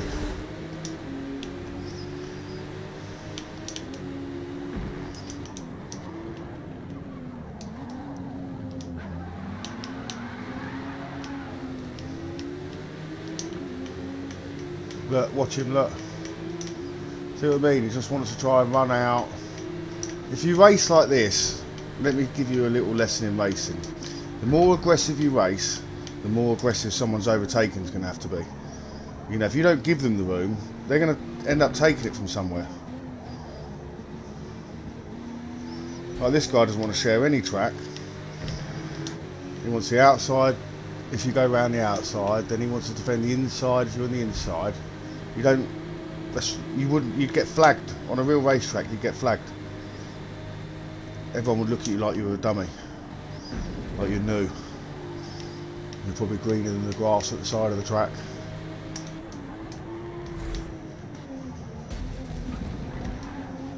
Need a little squeeze in the overtaking manoeuvre.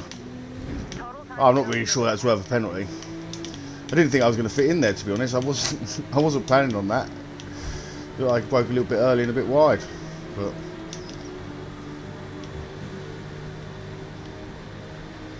we know what you like. Look, oh my God. My tyres are gone now anyway. The race is over for us.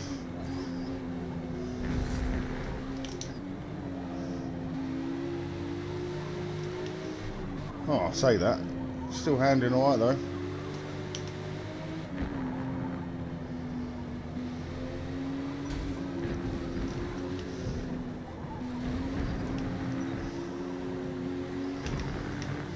Go on, mate. Go on, mate. Could feel him. Could feel him there.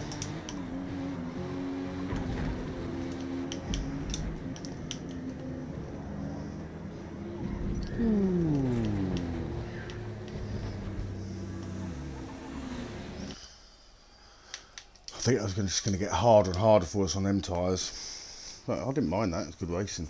Matey's a bit like, yeah, a bit blocky.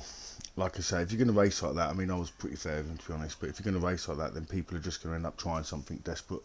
I don't know why you don't just share the track, have a race with someone. That's what it's about. It's about racing with people, not, you know, if you want to just go around tracks fast as you can, regardless of everyone, just go and do a time trial. What should we go for? We've got full Silverstone, Road America. Anyone got a car you'd like to see? Ah, was it under the weight limit? Yeah. Yeah, that goes to show. That goes to show. I did kind of funny when I see it. I did think to myself, he'll be in for scrutineering. I didn't know whether they'd find anything or not. Reminds me of the time when when Williams won on Frank Williams' birthday, and then they had the fire in the garage just afterwards. You're about to enjoy the thrill of racing Silverstone's Magus Does anyone remember that one? segments, which are one of the fastest, most famous stretches of track in all of motorsports. So don't let off the throttle. Right, if you see a car, pick one. Should we try a Ginetta in this class, in A class? What have we got?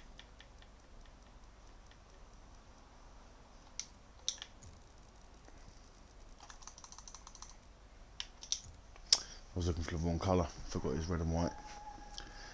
So this is what you get when you put a Ginetta, a Suzuki Hayabusa, and a turbo together.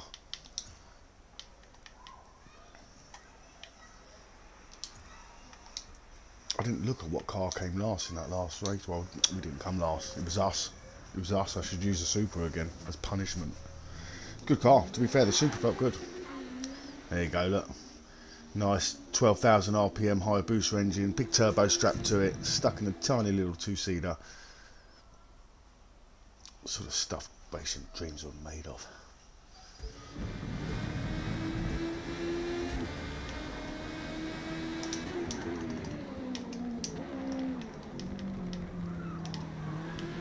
I didn't know if he was on a lap or not. Race starts in 5 minutes.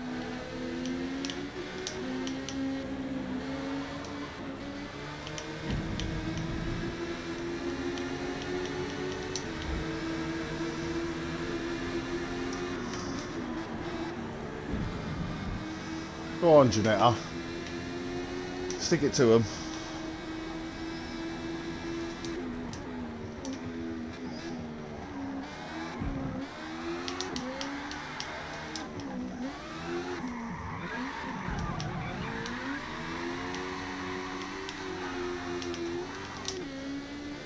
Oh, we do like a bit of drift, I'll be honest. Sounds great though, doesn't it?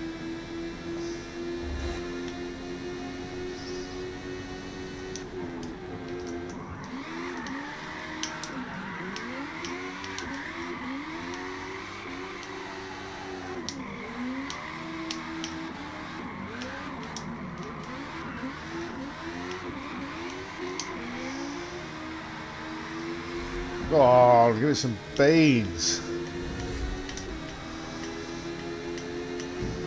Someone order fresh tyres.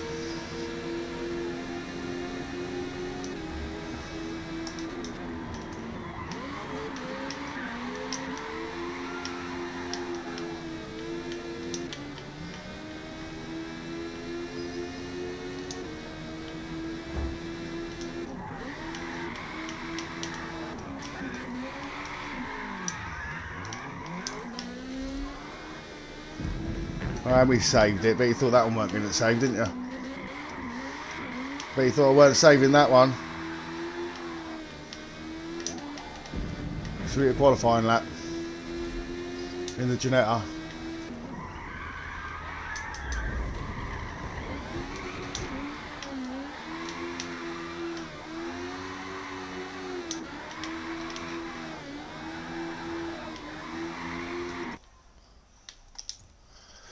Go on.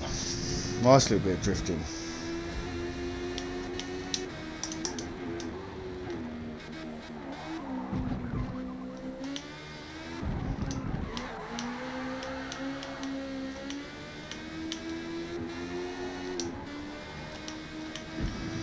Here we go. Let's get a lap.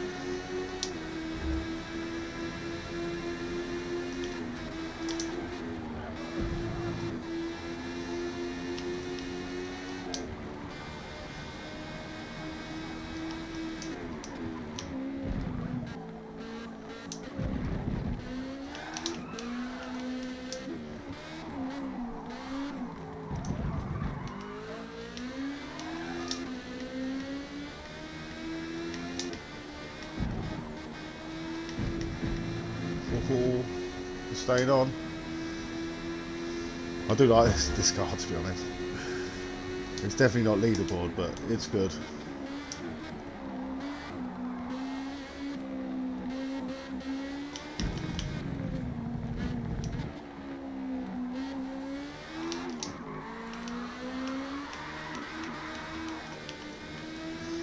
Just got to try and use just enough squirm to get it around the corner.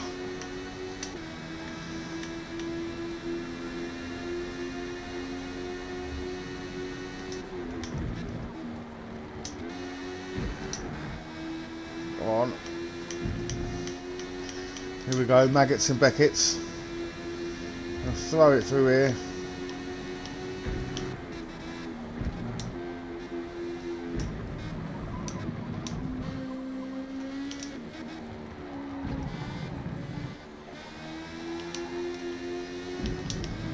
Come on, hard. Feels like a good lap.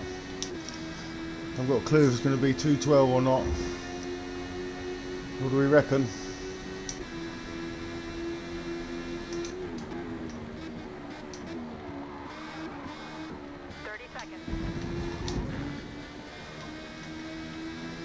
Feels good.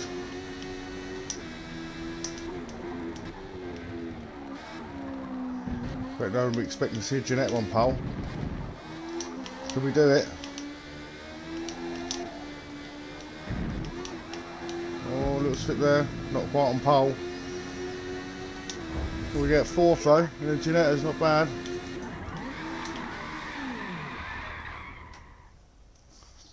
Not bad. What do you think of the Ginetta? Look like a good one.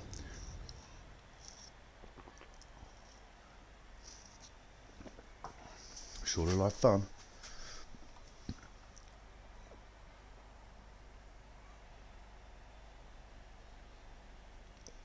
Yeah, I like Russell. The thing with Russell though, it's like, you know what I like about McLaren kind of over Mercedes in a sense is McLaren still allow their drivers to have some sort of personality. Whereas Mercedes don't. You can see it's like once George Russell went from Williams to Mercedes, it was like he had to get his personality and stick it in the cupboard for a little while. You know, and it's the same with Hamilton. You look at Hamilton's attitude now. He's left Mercedes compared to how he was before. Let's not do tyres again, yeah. Before yeah, you know, to now, to why he was at Mercedes. It's like even on things like Drive to Survive and that, like he's become a lot more like, you know, because most of the time all people saw him doing was wearing wacky weird jumpers, avoiding everyone, you know, having a little bit of a moan and a hoo-ha, or, you know, or winning. You know, people get sick of watching people win. Ultimately, the nature of the beast is that people do like an underdog. Everyone likes to see someone rise up from the ashes or from nowhere, don't they? You know, no one winning 7 years is going to be appreciated at the time of winning 7. Same with Schumacher. Everyone was bored of watching Schumacher, but you know, he's still heralded as one of the greatest drivers of all time, rightly so. But people were bored of watching him win at the time.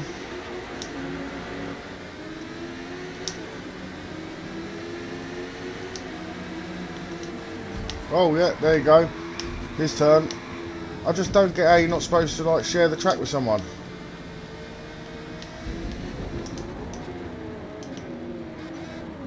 Total time penalty is about 2 We'll have that. We'll have that. It's like the same sort of thing done in Formula 1, that is. You know.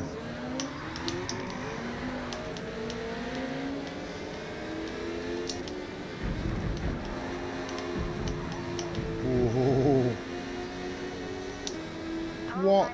Penalties are going to be hard on this one.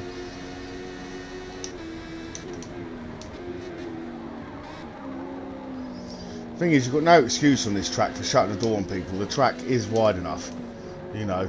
So what? You have to go a slightly long way round. It doesn't make that much difference. That's what racing is. Racing is racing with each other, not, you know, wreckfest. A little bit of discipline, a whole lot of speed.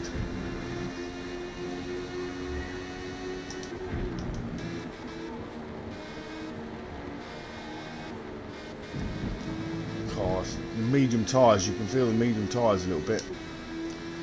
I'll tell you what though, it's not doing too bad against them 2.4 GTs.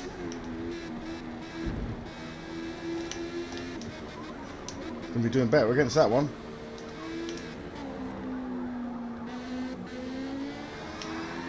That's it, mate. You hit every patch of grass. You know, well done. Well done. I mean, don't just join the track, go straight across it. Back onto the other side. I mean, I know I took a chunk, but I still came back on without affecting anyone. It's the best way. That's why they do it at the beginning of Formula 1. If there's a bit of an incident, you're always better off doing the old safety road.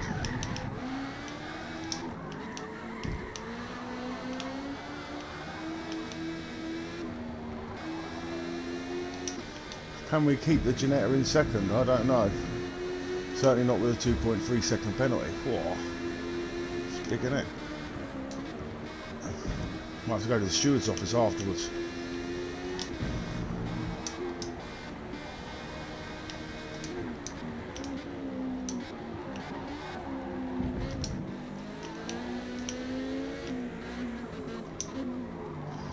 Now, can this guy actually overtake someone? Or is he just going to be, I'm in the faster car, it's my line? We'll see. I'm not giving up. I'll happily share the track.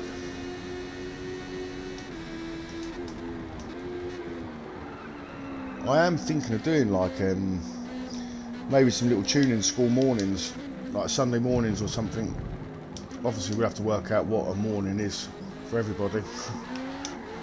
But maybe do like a couple of hours in the morning where we jump on a track together, and whatever cars you want to be using in that week for like A class, B class or whatever, we can run through some tunes, hit some laps, we'll have it open.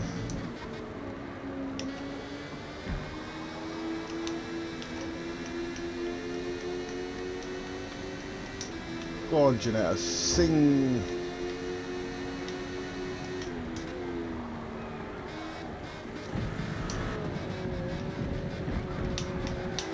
Share the road, see, look, share the road. Share the road. He's probably thinking, it's a bloody Ginetta. What's he doing, giving me a jip in a Ginetta? Don't want to do that slipstream. It's only a 1.3 litre as well. Four banger. tiny little turbo strap to it. Nothing significant.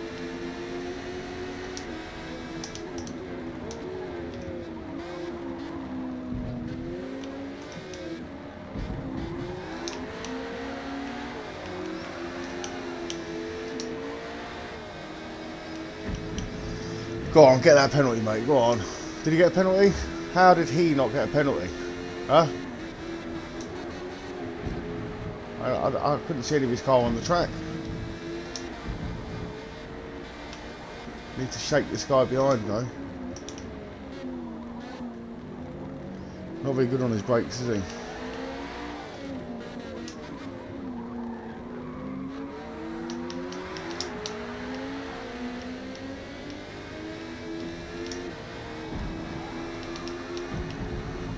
Bit of slide. Bit of sideways sliding.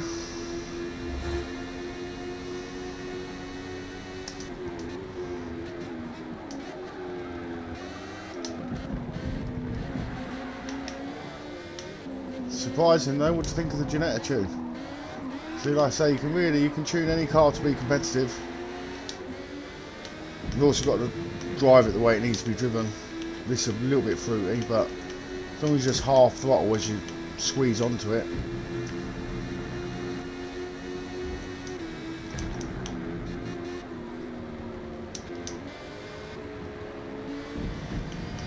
Did he get a penalty? No penalty? No penalty there. I don't know how much you think I gained.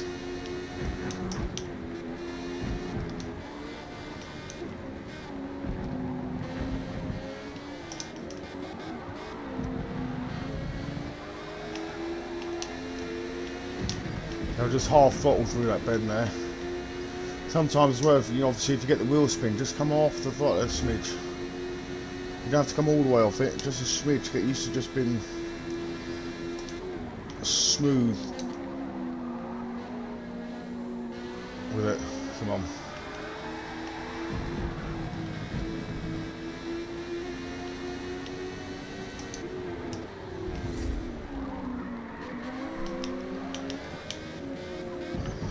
Let me know, fastest A-class Ginetta you've seen?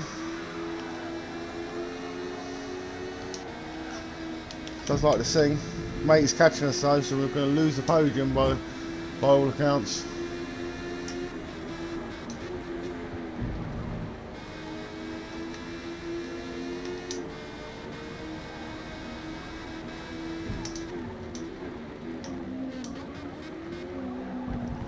Nice line.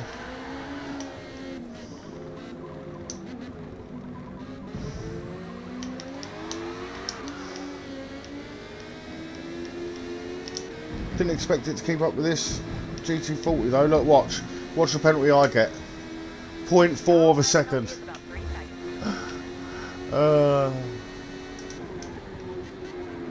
Guy in front's been off the track more than he's been on it.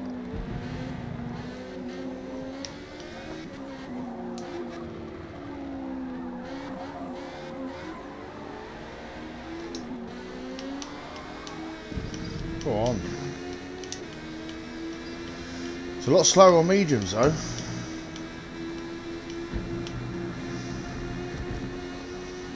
They should be collecting all the data from all the different tunes that people build and then rebalancing the cars every now and then, especially seeing it's going to be a forever game, because otherwise it's forever going to be the same cars that are up the front, which kind of seems a bit pointless for a forever game. Otherwise you might as well have forever Ford GTs or forever Chevrons. Because they've done some balancing, you must have noticed, the MX-5 is not as dominant as it used to be, the Porsche, even the Porsche isn't as dominant as it used to be. Running out of tyres now.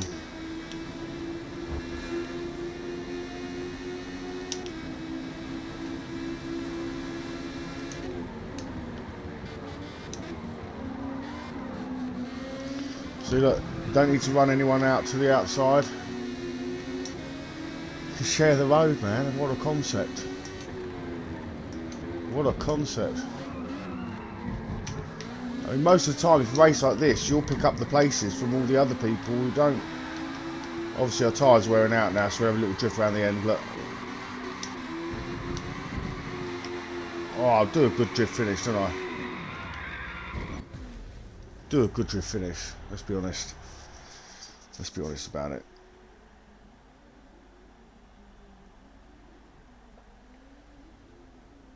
Yeah, didn't know it's using Forza 6 in the description. Yeah, for some reason, because I'm streaming through a third party, I'll have to see if I can change that. I could probably go back and change it, obviously edit it afterwards I have to do. But I forgot it does that sometimes. When I first started doing videos, it was putting project cars on there. I'd normally put Forza, but when I stream like this, it just goes straight into a stream, so it doesn't kind of give me the option where I do it to pick that. It would probably help me, but hey, it limits all you people to getting my secret fast knowledge to a small group at the moment, and then people will hopefully wonder why you're all so fast. Do you want to see what I can do in an OP car?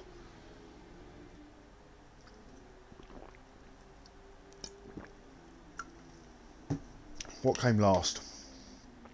Ferrari F40 1987 or Ferrari 355? It's looking like. Oh, yep.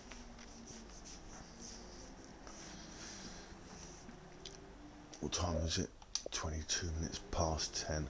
So it's late, so we can do a We finished P4. OP car to finish, or do a race in the F355 or the F40.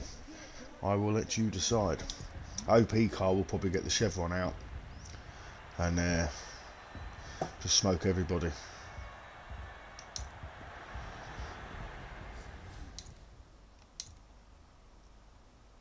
Ooh, Road America.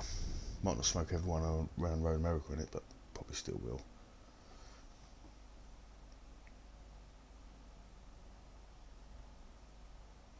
Yeah, nice to meet you, Dan. Nice to chat with you as well, mate. I hope you try that Super out. Come back, let me know in one of the comments on the videos. Like I say, check out the other tuning guides. I've done four-wheel drive tuning guides, front-wheel drive tuning guides, rear-wheel drive, tunes and races, GT cars, tune comparisons, tune versus untuned.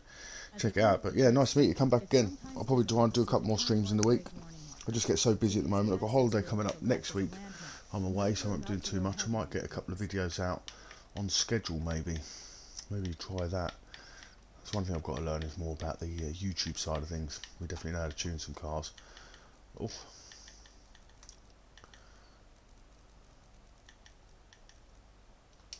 We're not going to qualify.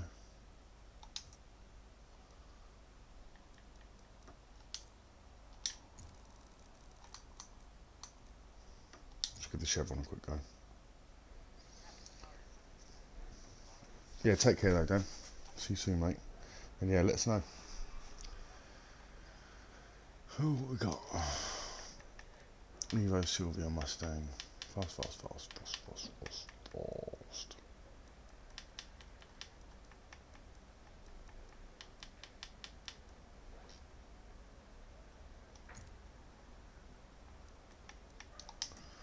30 Tell you what, seconds there's to not enough race people start. in this lobby. Let's see if we can see what the next race is. Well, no doubt we'll visit the dashboard quickly. I'll visit the dashboard because in the update they did make sure that happens most of the time. Oh no, Blumenau. Well, I've got Challange.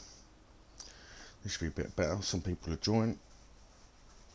I'll have a quick practice.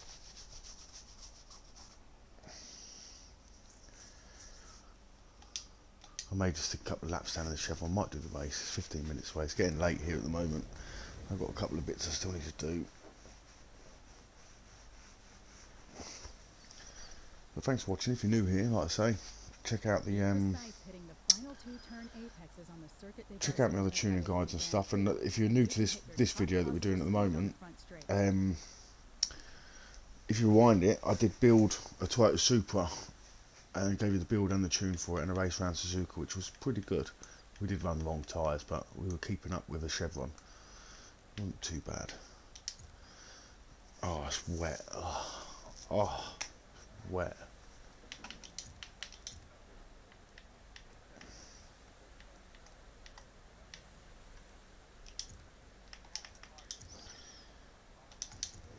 Right, let's stick down a time quickly, and then we might head off. Yeah, thanks for watching, everyone. Whoa, don't be using soft tyres in the rain. Don't be using... I was thinking to myself, that doesn't feel like it's stopping. There you go. Hey, I was even having trouble there.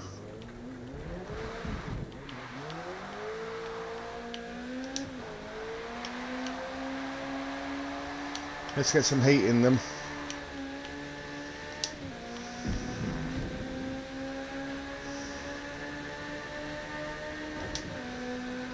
Look, just past 9. Let's go.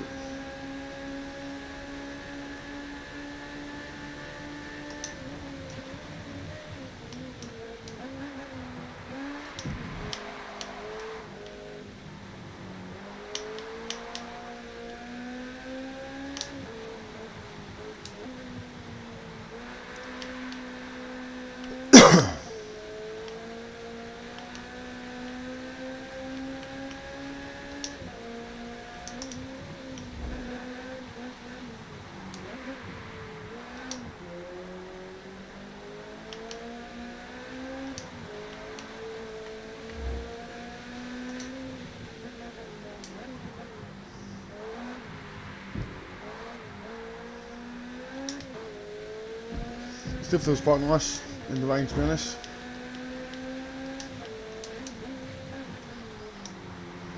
Got to play for that little bit of slide.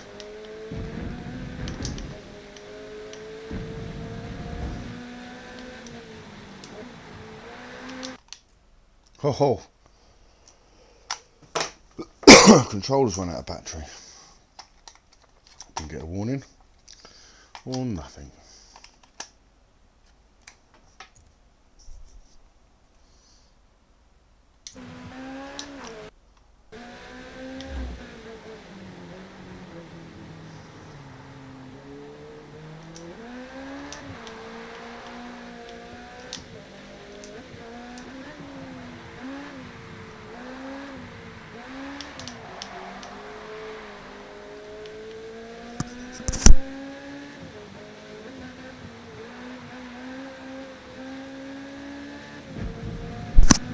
Let's see if we can get a proper lap in.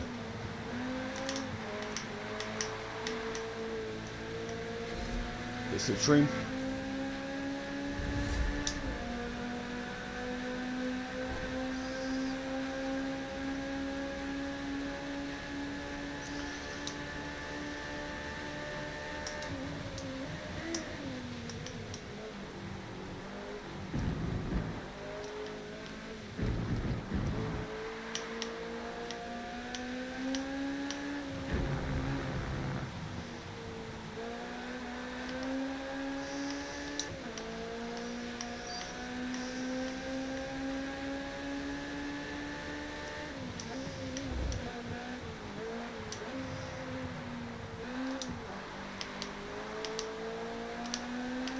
It's not about getting on full throttle straight away, it's all about managing your power delivery, especially in conditions like this.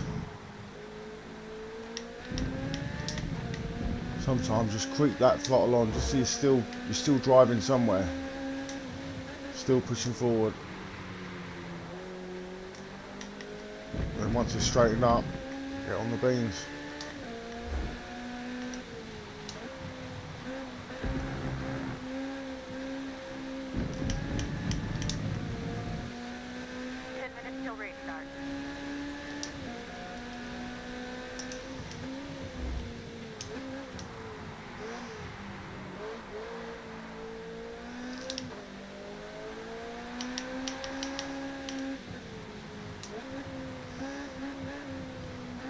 I think we're going to beat 206.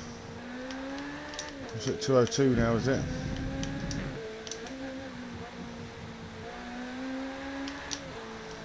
I think we're going to beat that as well.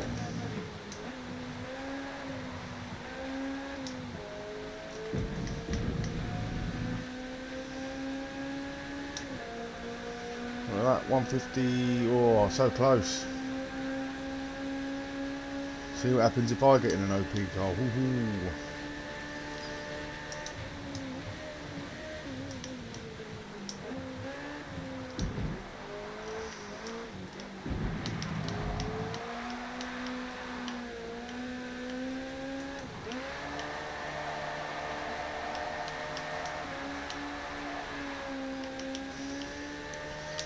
We'll drift in the rain.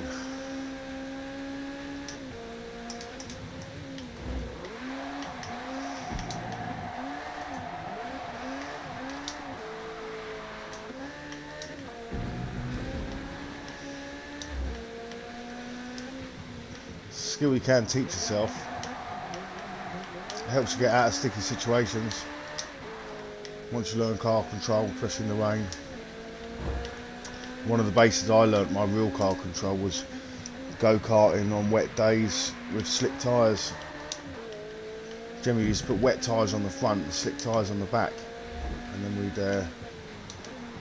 get out there and just be managing the throttle on a constant slip like this, just using counter steer all the time.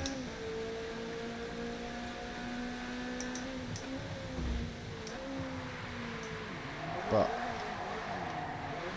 I'm probably going to leave it here, I'm afraid. I've got a couple of things I have to do and it is getting late. But yeah, hit the thumbs up, hope you liked it, hope you enjoyed it. I'm going to come back and we're going to do this again with the losing cars. So we'll pick the car that came last and we'll do a tune. If you've got any other tunes you want to see, just add them in the comments here, or you know, find one of my other videos and ask me. If you've got any cars you're using in league racing or anything like that and you want me to give you a super tune for it, you know, let me know. But yeah, thanks for watching, guys. Take care. Hope you enjoyed your weekend, and hope the week goes quickly. It's supposed to be a hot one in the UK tomorrow, so don't forget your sun cream, man. Yeah, take care. Happy racing. See you all soon. But we'd have eaten these all alive anyway in this. I'll show you what the Chevron can do on a dry Spa, hopefully tomorrow maybe, or soon. Let me know if you want to see the Chevron tune build. This just destroys everything. The build's a little bit different because you do have to kind of, as I've said in some of the others, exploit the settings. But yeah, like I say, I did do a tune if you are new to it here, so give it a rewind and check it out, the Toyota Supra around Suka. I think it was our third race. But yeah, take care, guys. See you soon.